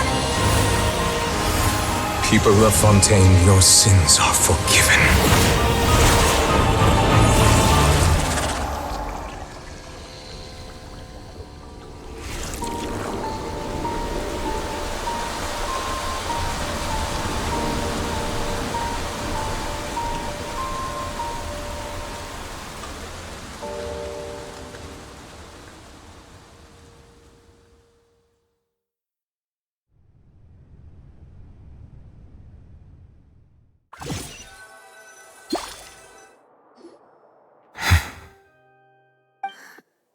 What just happened? Has the death sentence been carried out? Was that bright light some sort of misdirection? I have a feeling that something huge just happened. But since we're all still alive and haven't been dissolved, I assume whatever happened was good for us. It's time to end this. We must mete out punishment to that beast. Didn't you say just a moment ago that it can't be defeated? I have gained the strength sufficient to deal with it. Through certain means, I now have the ability to separate the power of the Primordial Sea from that creature. We should seize the opportunity to pursue our quarry. Traveler, now that the oratories can no longer function, I require an executor to help me mete out justice. The root of the calamities befalling Fontaine, the beast that enacts the prophecy. Its name is the all-devouring Narwhal. Come with me, traveler. The hour of execution has come.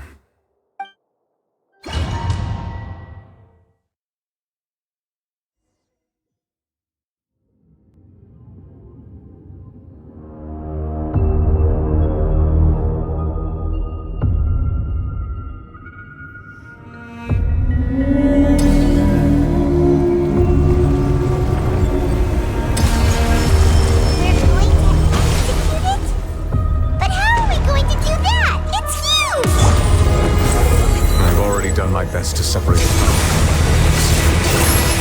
Considering the size of the beast, I cannot reach the power source. Unless we can find a way to attack it from within. I shall share part of the ancient dragon's power with you. We shall look for an opening together.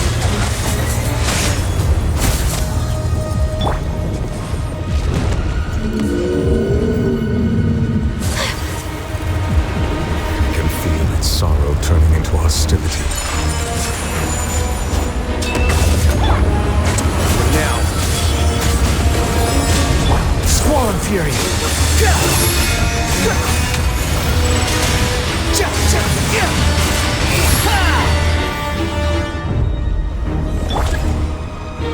outlines your fate. Whirling snow! A moment, please. The all-devouring narwhal cannot resist its instinct to devour. Continue to trigger its hostility. Present yourself.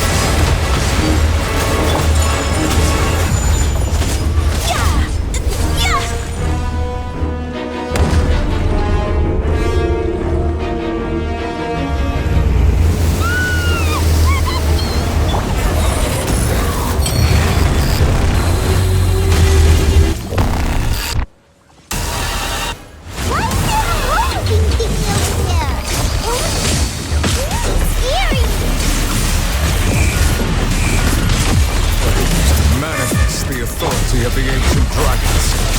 Witness the might of the primordial sea. I have granted you my protection. Do not fear. Seize the moment and use my power to suppress its root from within.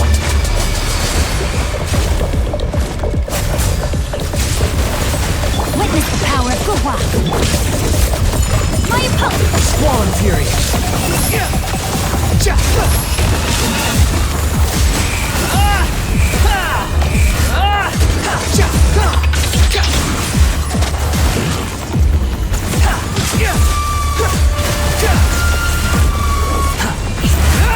Let's begin.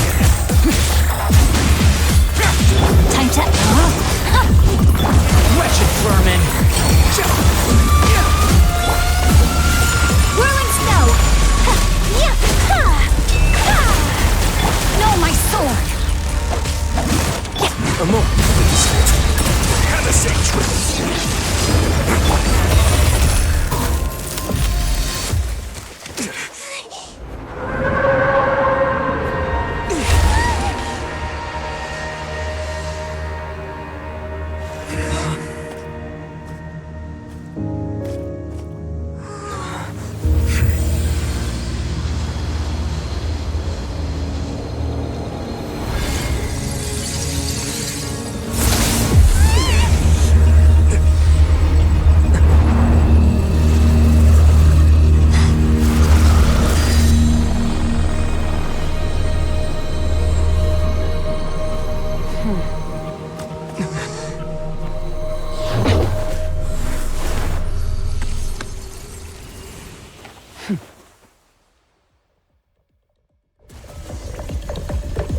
Thanks for helping with the cleanup.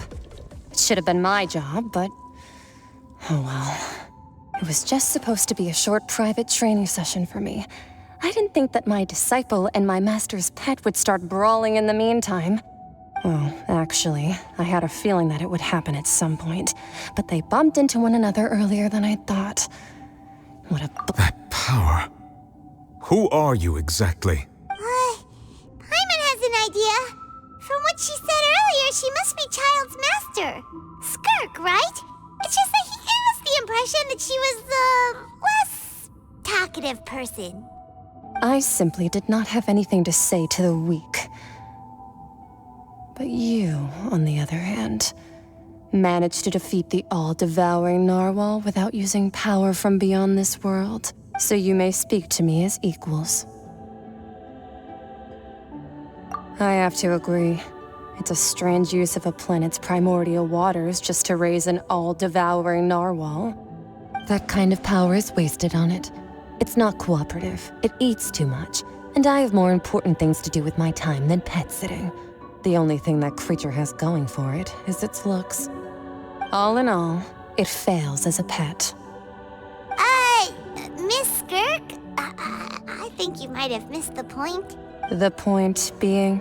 Well, being that this pet almost destroyed an entire nation. So what sort of person is your master? Well, Child's master's master. Oh, right. So you don't know him. Sorry, I assumed you did. His name is Sertologi.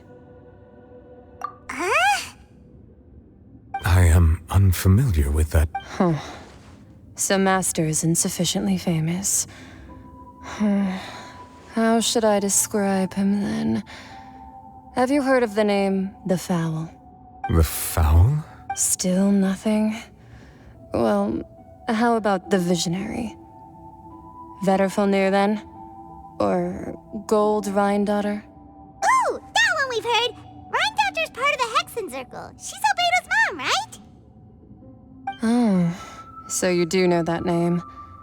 To be honest, I also heard all of those names and titles from my master. I don't actually know them either. But I suppose you understand now, yes? My master is likely a similar sort to Rhindaughter. They are both pursuing some form of perfection. Wait! Didn't you also mention a visionary person? Paimon didn't quite catch their name. Actually, never mind that. I believe it expedient to inform you that the all-devouring narwhal used up nearly all its strength fighting you. Such roiling hydro energies will prove difficult for the planet's deep seas to digest. As such, the Fontaine back on the surface has most likely been thrown into chaos. In other words, the prophecy that you've been fretting over should now be in full swing. What?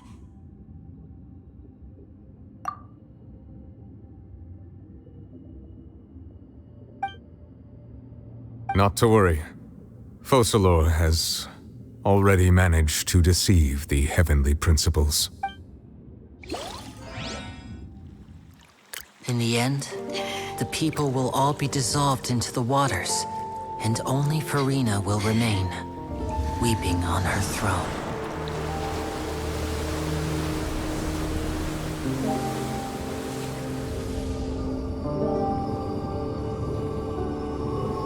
Only then will the sins of the people of Fontaine be washed away.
Initiate emergency rescue!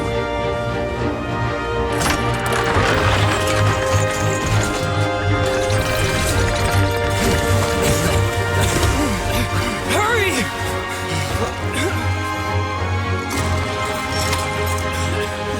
Hey, lend a hand!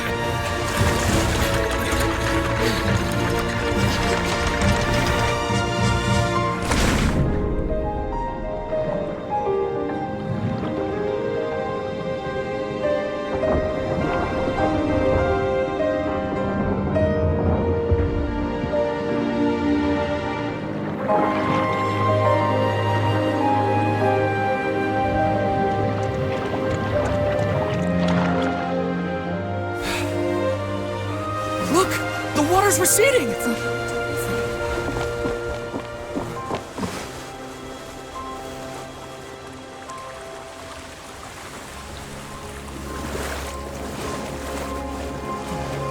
a miracle! Water's receding. We didn't dissolve. The prophecy was wrong. The prophecy was wrong!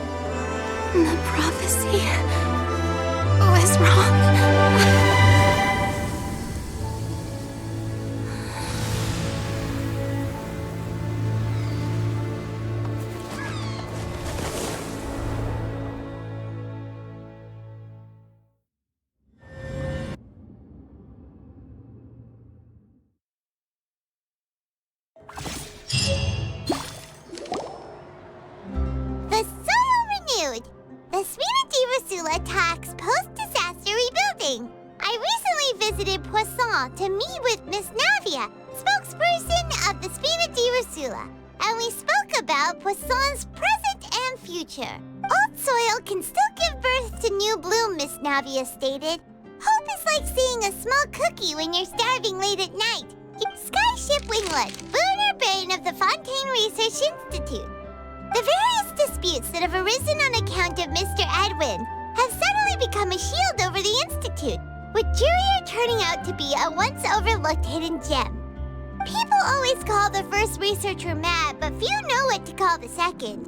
And should that latter person achieve a miracle, they would find it all the harder to find a word with which to classify him and his team. Wow! Paimon barely recognizes the people in the reports. Are those really Jurier and Navia? They sound like real big shots.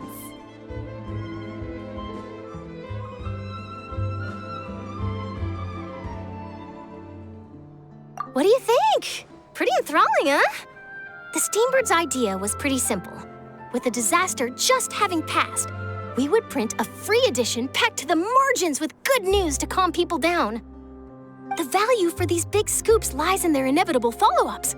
We'll publish further reports and go into the stories behind those people. Edwin's assistant, Jurier, created a true flying ship, while Navia is leading people in the reconstruction of their home. I'm sure that these stories could draw even your well-traveled eye. Paimon's curious too! Wait a minute. Didn't we watch everything happen from start to finish? What's there to be curious about? And that's exactly why I'd like you to come conduct interviews with me. You're the best incubators of news, if you haven't noticed. And also, with you around, I'm sure I'll get to see that Duke. Are you sure? Hasn't he turned you down several times already? Oh, this time will be different. Come on, let's head to Poisson first, and then make a trip to the fortress. There are some things you'll only know when you get there.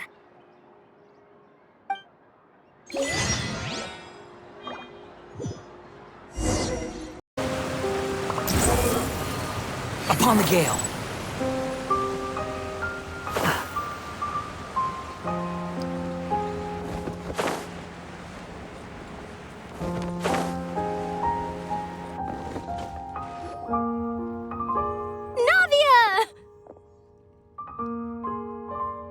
Oh, it's you. What brings you all here? Hey, we're just having a look around. I'm here to update myself on how things are going here. Oh, the Fatui are here too. Let me introduce you.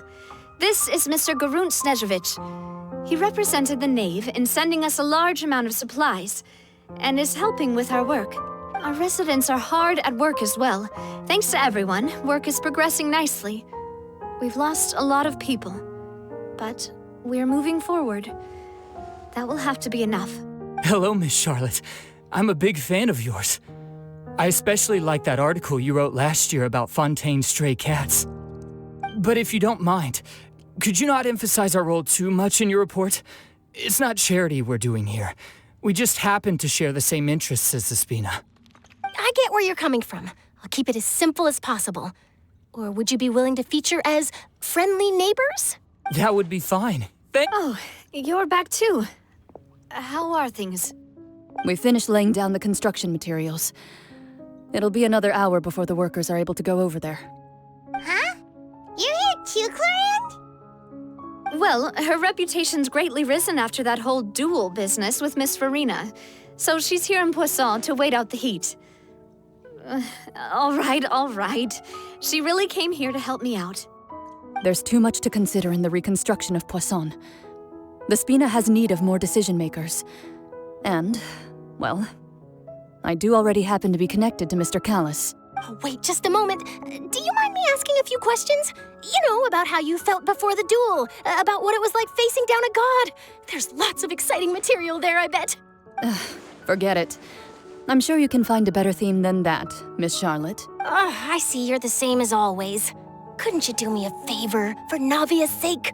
Well, if we're talking about doing things for my sake, you might as well just take a few more photos of me. Or of the Traveler. It's better than wasting time persuading Clorinde, at any rate. Of course I will. I'm not gonna let him off that easy. All right, then everyone who wants to be in the photo, gather up and smile.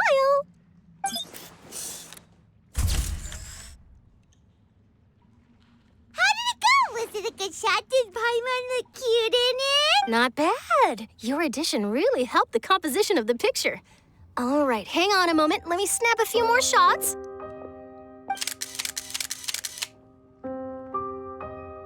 All right, that should do it. I'll be back here later anyway, so let's call it a day. You're very quick. Speed is of the essence when it comes to the news, and freshness is the key. Also, not to brag, but I'm pretty good at building connections. Who knows? I might eventually get that interview with you after all, Miss Clarand. Wow, you really do have that never say die spirit. I'm impressed. I'll hazard a guess that this is how you got that interview at the Fortress of Meripede. Whoa, you're well informed. Let me make a guess too. I asked Sijuin who told Monsieur Nervillet, and he told you, right? That's a very complete information chain. In truth, all Monsieur Neuvillette asked me was, when did the fortress become so friendly towards the media? I told him that it was best not to speak too soon. There's no guarantee that Ridsley will make a personal appearance. You're right. I've got to treasure every moment I have with them. In which case, I'll be making a move first. Stay safe now. And tell me if you hear anything interesting. I'll treat you to afternoon tea in exchange.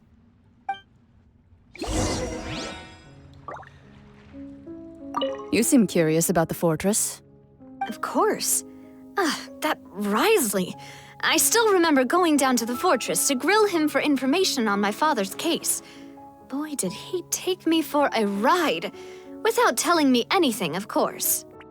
But he did invite you to tea, didn't he? 2 large pots of it, in fact. It was good tea, though. I have to agree. The tea there is very good. Speaking of that, would you like to have some today? I mean, you've got time, right? Well, I'd be partial to some shortbread. Wow, it's like we've got a menu or something. Sure. Good. What flavor of biscuits would you like, Mr. Snezhevich? Me? I'm fine with anything, but I would prefer chocolate should you have it. All right, leave it to me. I'll go over the newly arrived supplies with you later, Mr. Snezhevich. We should be able to finish the preparatory work today. That works great for me. Huh. Is it just me, or did you get a new lipstick? I did. It was a gift from Sijuin. Want to give it a try? I think the color would suit you, too.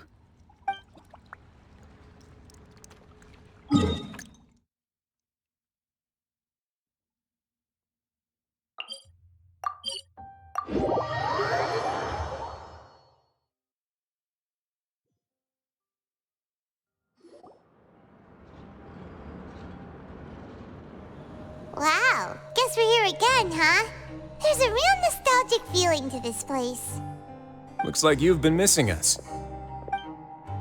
Duke! Did you come all the way to the entrance to greet us? Of course. I'm here to welcome you and our dear Miss Charlotte, whom our good head nurse recommended to me. It's an honor to finally meet the much-rumored Duke. Thank you for consenting to my visit to the fortress, sir. No need to thank me. But that said, I shouldn't be the focus of your interview. I trust you recall our agreement? Of course, of course. All right then, this way.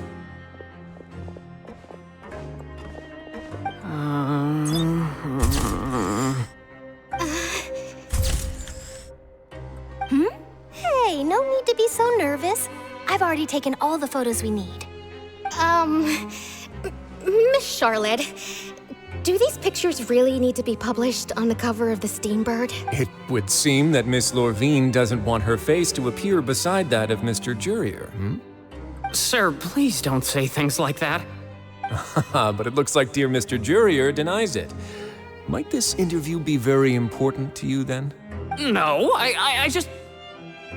This is my first time being interviewed, and I'm very thankful to the Steambird for... overlook it, but I actually did meet Mr. Edwin once. And I'll be honest, I enjoyed chatting with you more. You've definitely got more of that genius vibe going on. The boat that brought about a miracle, the ark that saved the people. Why, you recreated a myth back there, like an emissary of legend. Still, if I might ask, where's that flying ship now? Huh! Looks like Charlotte's trying to get herself another exclusive scoop. I have to apologize, but that ship is presently in the bowels of our factory. I'm afraid it won't be easy for you to get a shot of it. Really? Well, then in that case, could I have an interview with you to make up for that loss?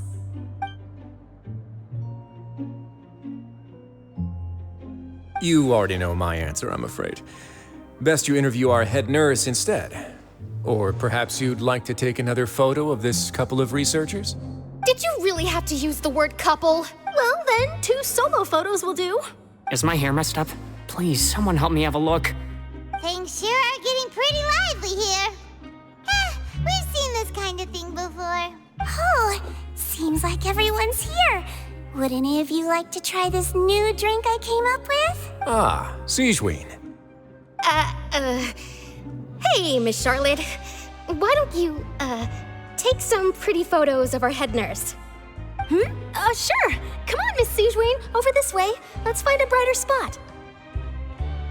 Huh? Sure. Do I have to smile? So, how have things been at the fortress?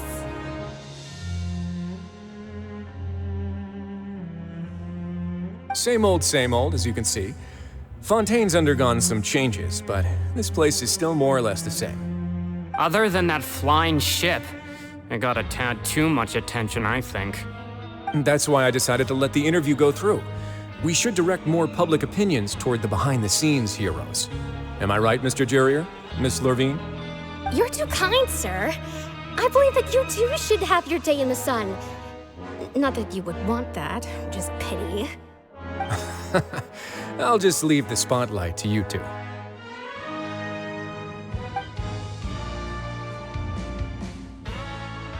I see. Lots of things happened that day, huh? Anyway, regarding that Harbinger, I'm not sure you remember, but his 3 young followers are still waiting for his return. He sure did win them over, huh? I'll tell them that there's good news and bad news. The good being that their boss seems fine, and the bad being that they must face extended sentences for abetting his escape. Oh, actually, what about you? Are things gonna change for you too? What change can there be? The fortress will keep chugging along, and so will my duties. As to what Miss Farina's departure will mean for the nation, and if our laws and governance will be transformed, we'll leave those to the folks in the overworld. Hey everyone, the photo shoot's done. Good. In that case, let's call it a day here. Thanks for your cooperation. Come on, Traveler, let's go. Till next time, everyone.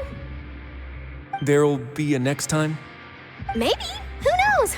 I might write a story about the underwater factory next time. Until then. All right, last stop, the docks. Oh, you know, I'd love to see you in one of Charlotte's photo shoots one day. Is that really necessary? Our line of work doesn't really require much photographing. It's precisely because we don't need the picture that they'll have value as keepsakes.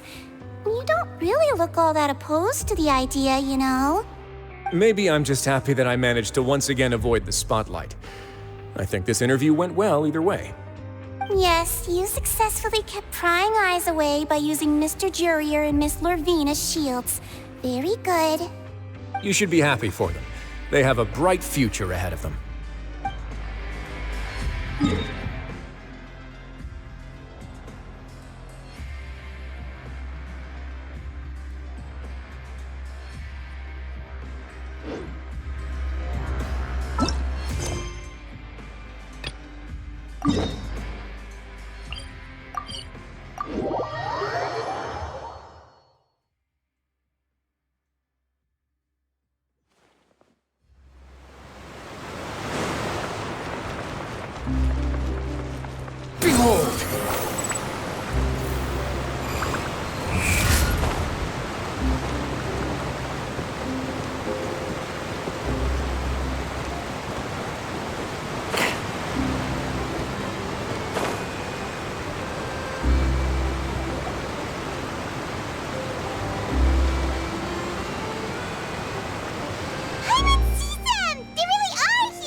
Navia mentioned that she stayed in touch with Linny and the others after working together.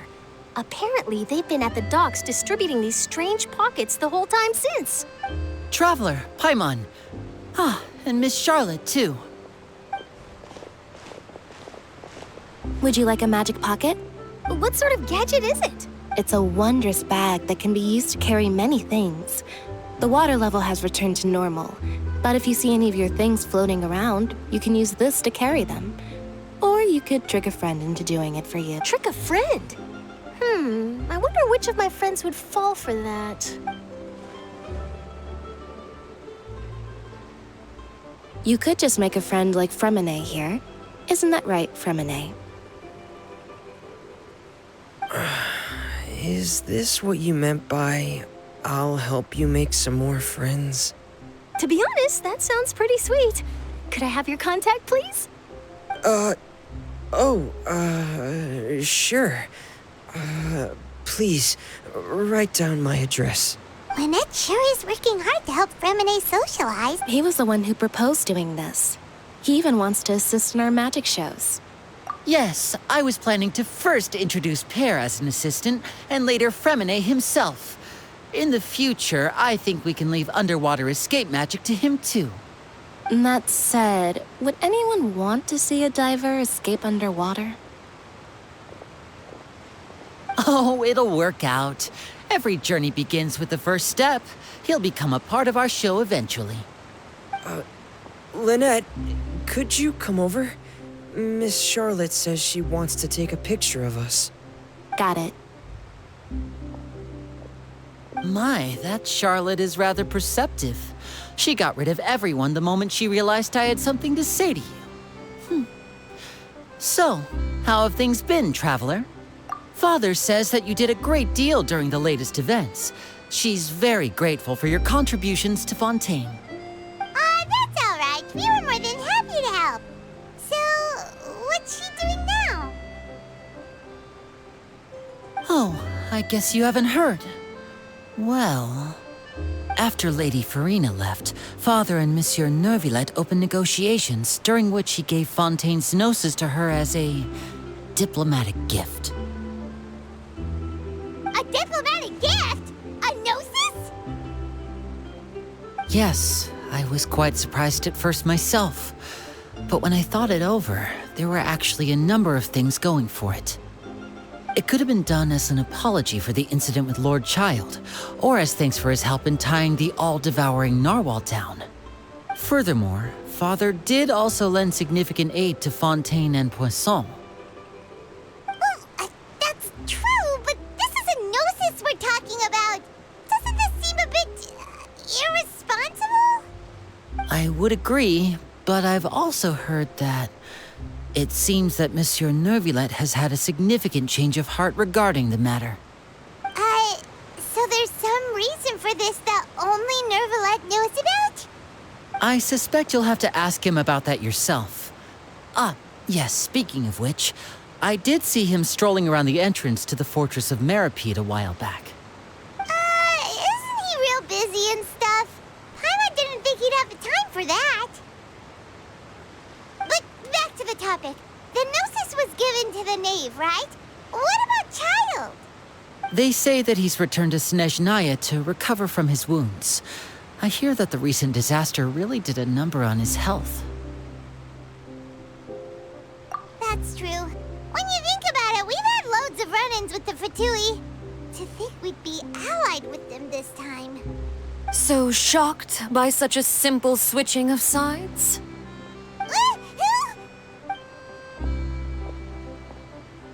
Father! Well, what do you know?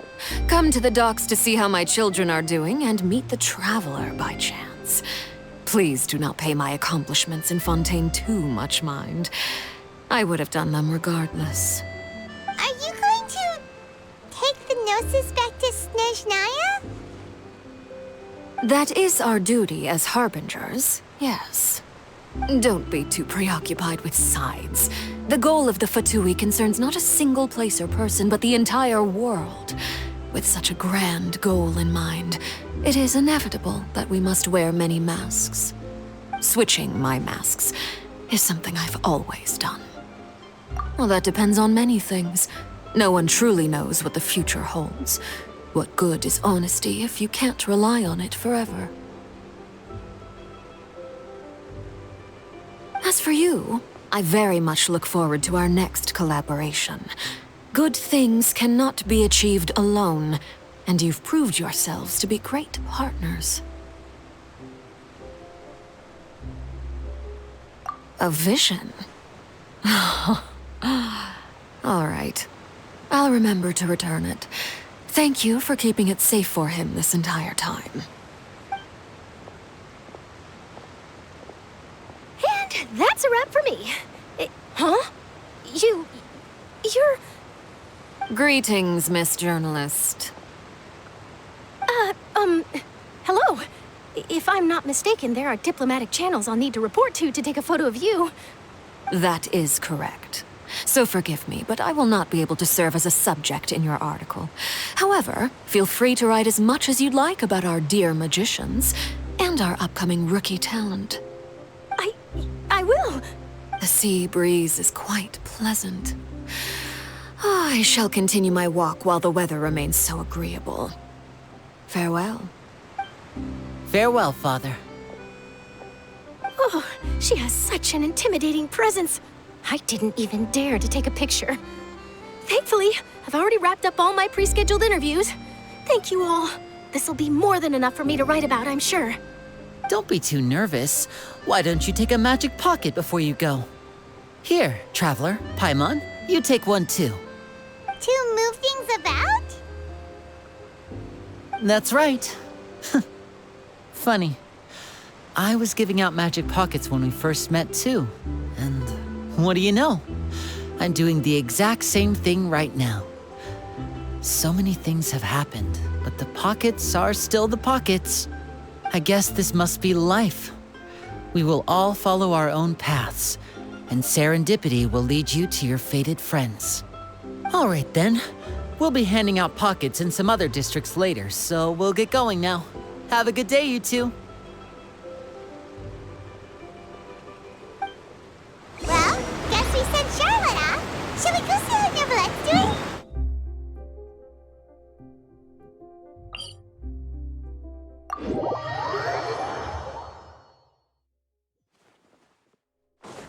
The wind rises.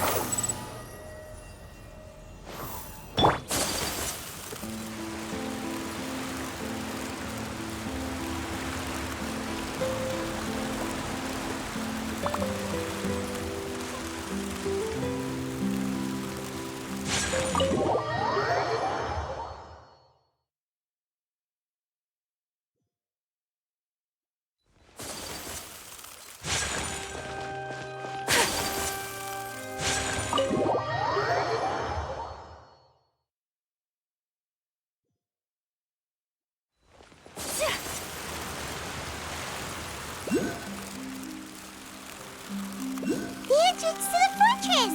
Ooh, he really is there!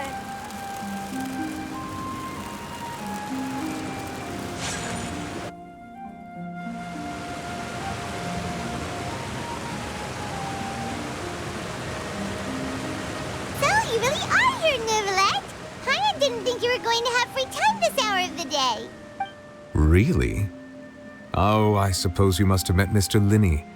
He took the time to greet me earlier when he passed this way. In any case, you came at a good time. I was just considering reaching out to you to set up a meeting, so I may explain some things that I haven't had the time to before. Aw, Paimon's glad that you remembered. Thank you for keeping us on your mind, what with you being busy and all. Alright, let's have it then. How was Fontaine actually saved? The whole business is still quite the mystery to us. It is strange how words can often leave a bitter taste in the mouth when it finally comes time to say them out loud.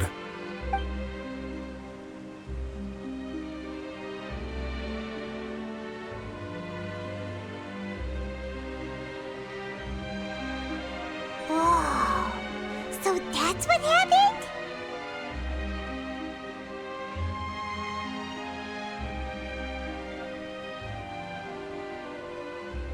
Fossilord destroyed the divine throne of the Hydro Archon and restored your power to you, transforming you into a fully fledged elemental dragon sovereign.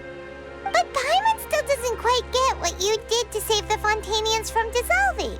For me, the authority of the ancient dragons refers to absolute control over the hydro element. Fontainians were incomplete humans born of Egeria's use of the power of the primordial sea, with constitutions similar to that of mimics. But so long as those primordial energies remain within them, I could use the ancient dragon's authority to grant them true blood, after the fashion in which life was first brought into being on this planet. In other words, when I gave my verdict, Fontainians became true humans, and thus would naturally no longer be dissolved by water from the primordial sea. Focalor must have counted on you to make that decision as well. Your verdict was the key to making the prophecy appear to have come true while saving everyone. Yeah, and in a manner of speaking, Focalor finally managed to fulfill the original Hydro Archon's wish to turn Oceanids into real people too! It seems from your expressions that you still have more things you wish to ask. Ask away. I will tell you the truth as I know it. I have investigated his case along many avenues, and I have learned that he once fell into an unknown chasm when he was young. There, by chance, he awakened the all-devouring narwhal.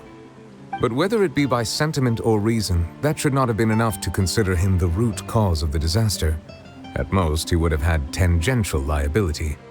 As for the judgment passed by the Oratrice during the trial, whether it was due to that liability by association or Focalor deliberately using him to buy time for us on the assumption that he would be able to hold the creature off, I cannot say.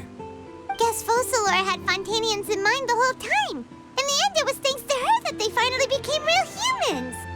Hang on a second. Paimon suddenly got another question. Back when Fontainians hadn't yet become real humans, were the children they had also transformed Oceanids? Life has always flowed like water. Do you recall how Fontainians would often come to the Fountain of Lucine to pray for children? Yeah, Lynette said the fountain is where all the waters in Fontaine converge. In truth, even those couples did not know that such prayers were no mere custom, but instead a form of ritual. Those Oceanids who were blessed within the spring water would later descend as new humans in the coming months. Paimon sorta gets it now. Either way, seems like this ritual won't be of any further use, but it'll probably live on as a local custom. Ask away. I will tell you the truth as I know it. Yeah, about that. Risley said Farina has already left. What's that all about? Ah, Lady Farina. The people are only aware that her death sentence has not been carried out. She abdicated the post of Hydro Archon and left affairs related to that title to me, before leaving the Opera House.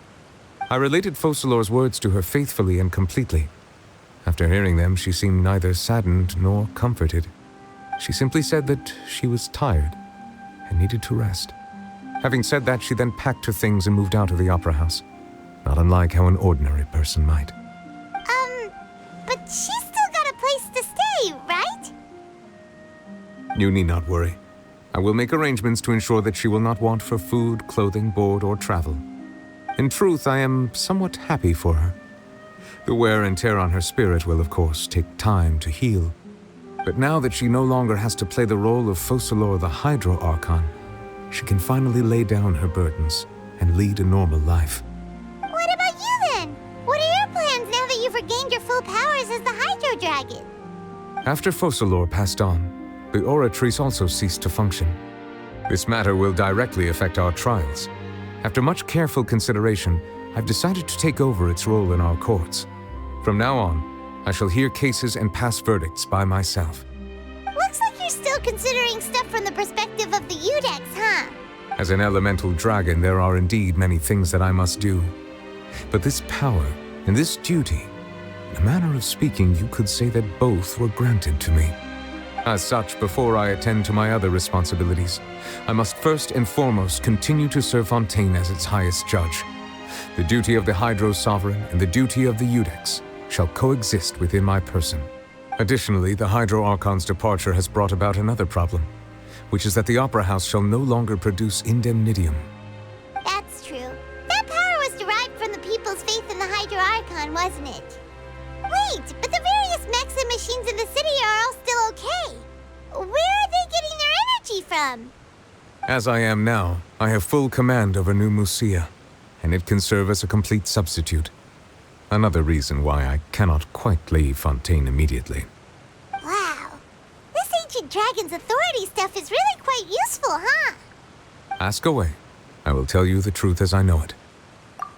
Oh, that's right! They say you've given it to the knave as a diplomatic gift or something!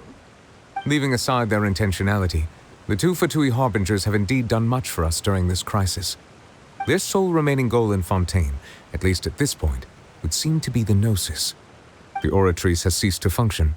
The Hydro Archon's divine throne is now no more, and I do not need the Gnosis's power. As such, it has lost all meaning for Fontaine. If the Fatui have impure designs, then we might as well accede to their request now, and avoid unnecessary conflict. What complicated considerations? Paimon thought you were just giving it to them out of gratitude to the knave and as an apology to Child. Ask away. I will tell you the truth as I know it. You will soon be heading to Natlan, I presume? I'm afraid that I have little talent as a travel guide, so all I can do is tell you what I know about that land. As far as I'm aware, Natlan can be said to be a nation of dragons. A nation of dragons? You mean like you? No, I suspect that I would not find myself welcome there. Unlike ancient dragons such as myself, the dragons of Natlan have undergone long years of development and evolution. Large numbers of them have entered a form of coexistence with humanity. Natlan is also the nation of war. War ravages those lands like an undying flame. There is one other piece of information I got incidentally from my negotiations with the knave that I believe may be useful to you. The Harbinger known as the Captain has thrown his hat into the endless ring of war. The Captain. Sounds like a real tough customer. Seriously, everywhere you look, there's a Fatui Harbinger doing their thing.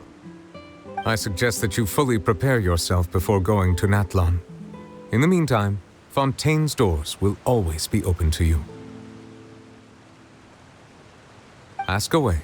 I will tell you the truth as I know it. Hang on a sec. Paimon's still got a question about the Gnosis. When we spoke to Linny earlier, he mentioned that your attitude towards giving away the Gnosis had clearly changed. We guessed that there might be some reason for it that only you were aware of. No wonder the House of the Hearth is the Fatui's intelligence division. They are certainly sharp. So regarding this specific issue, I was just getting ready to share something with you. What is it? In truth, I exchanged some further words with that lady named Skirk after sending you two back to the surface. It went something like this.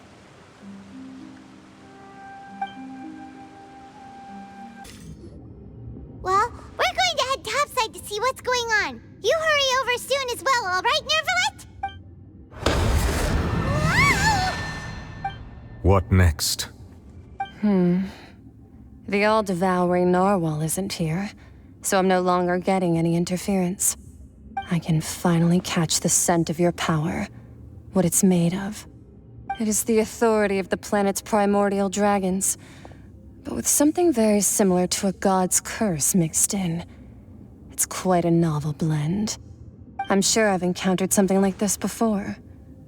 What was it again? I do not know what you speak of. Of course. How could I forget? You should have the remains of the third descender on your person, yes? Remains? I've never heard of any such thing. According to your parlance, I believe it may be called a gnosis. Well, that much is true. After Focalor's divinity faded, she handed her gnosis to me. But I fear I have never heard of it described in the manner that you just did. I've been training with my master, the Foul, ever since I was young, and I have never returned to the surface since. So most of the information I possess, I got from him. It is only natural for those who are greater than humanity to possess a different sort of common sense, which is why there are so many problems in our attempts to communicate with humans. Regardless, you should probably get rid of objects of misfortune to prevent any disasters from befalling you. To live in itself is a blessing. But once a person dies, the bonds he once had with this world shall all turn to curses.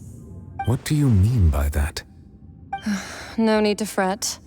These are just my personal thoughts, and my reason for no longer wishing to return to the surface. This third descender you refer to, who are they? And when did they die? Master never mentioned them to me. Perhaps it just wasn't that important for me to know. If you're interested, though, I could ask him. I'll be sure to pass the answer on to you next time. Next time? You believe we will meet again? I do. Wait. I have a disciple of my own, don't I? He can be the messenger then.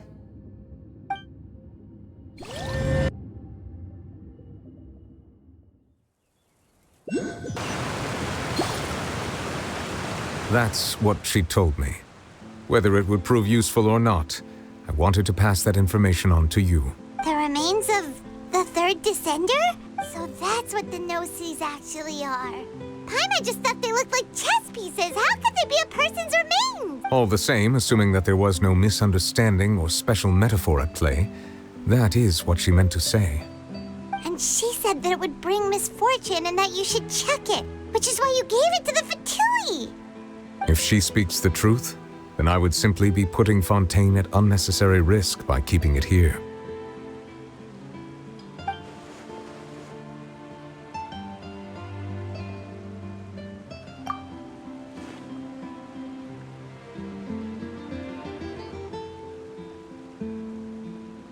I had guessed that you might already be familiar with this concept, but I did not expect you to be one of them. That means that the no-sees, which are exceedingly element-compatible and can even enhance elemental abilities, do indeed come from the third descender. I wonder, does your body also possess similar properties? Like being able to use elemental powers without a vision. That does sort of count as special compatibility, right? No, let's not think about this stuff right now. It just feels creepy, comparing the Traveler to the dead third descender and all. That's what you say, but this topic still feels like bad luck. Once Child recovers, let's get some more answers out of him. Or go... I too believe it unwise to make too many blind guesses when information is lacking. The same is true of being at court. All right. Whatever the case, it seems like the crisis here in Fontaine's over for now. Yes. All of Focalor's efforts were for this moment as well. But she sacrificed herself in the end as a god, and she suffered through all those years as a human. Was that really what she wanted? I suppose that would be the mystery of a god's will. I suspect not. But once in a while, I too would guess that if wishes were like the clouds in the sky, they will one day return to the earth as raindrops. Life flows like water, and rain is the final answer. The water levels may sometimes tilt one way or another, but the rain falls fairly upon all. And what ultimately is the difference between the rains that fall upon all of us?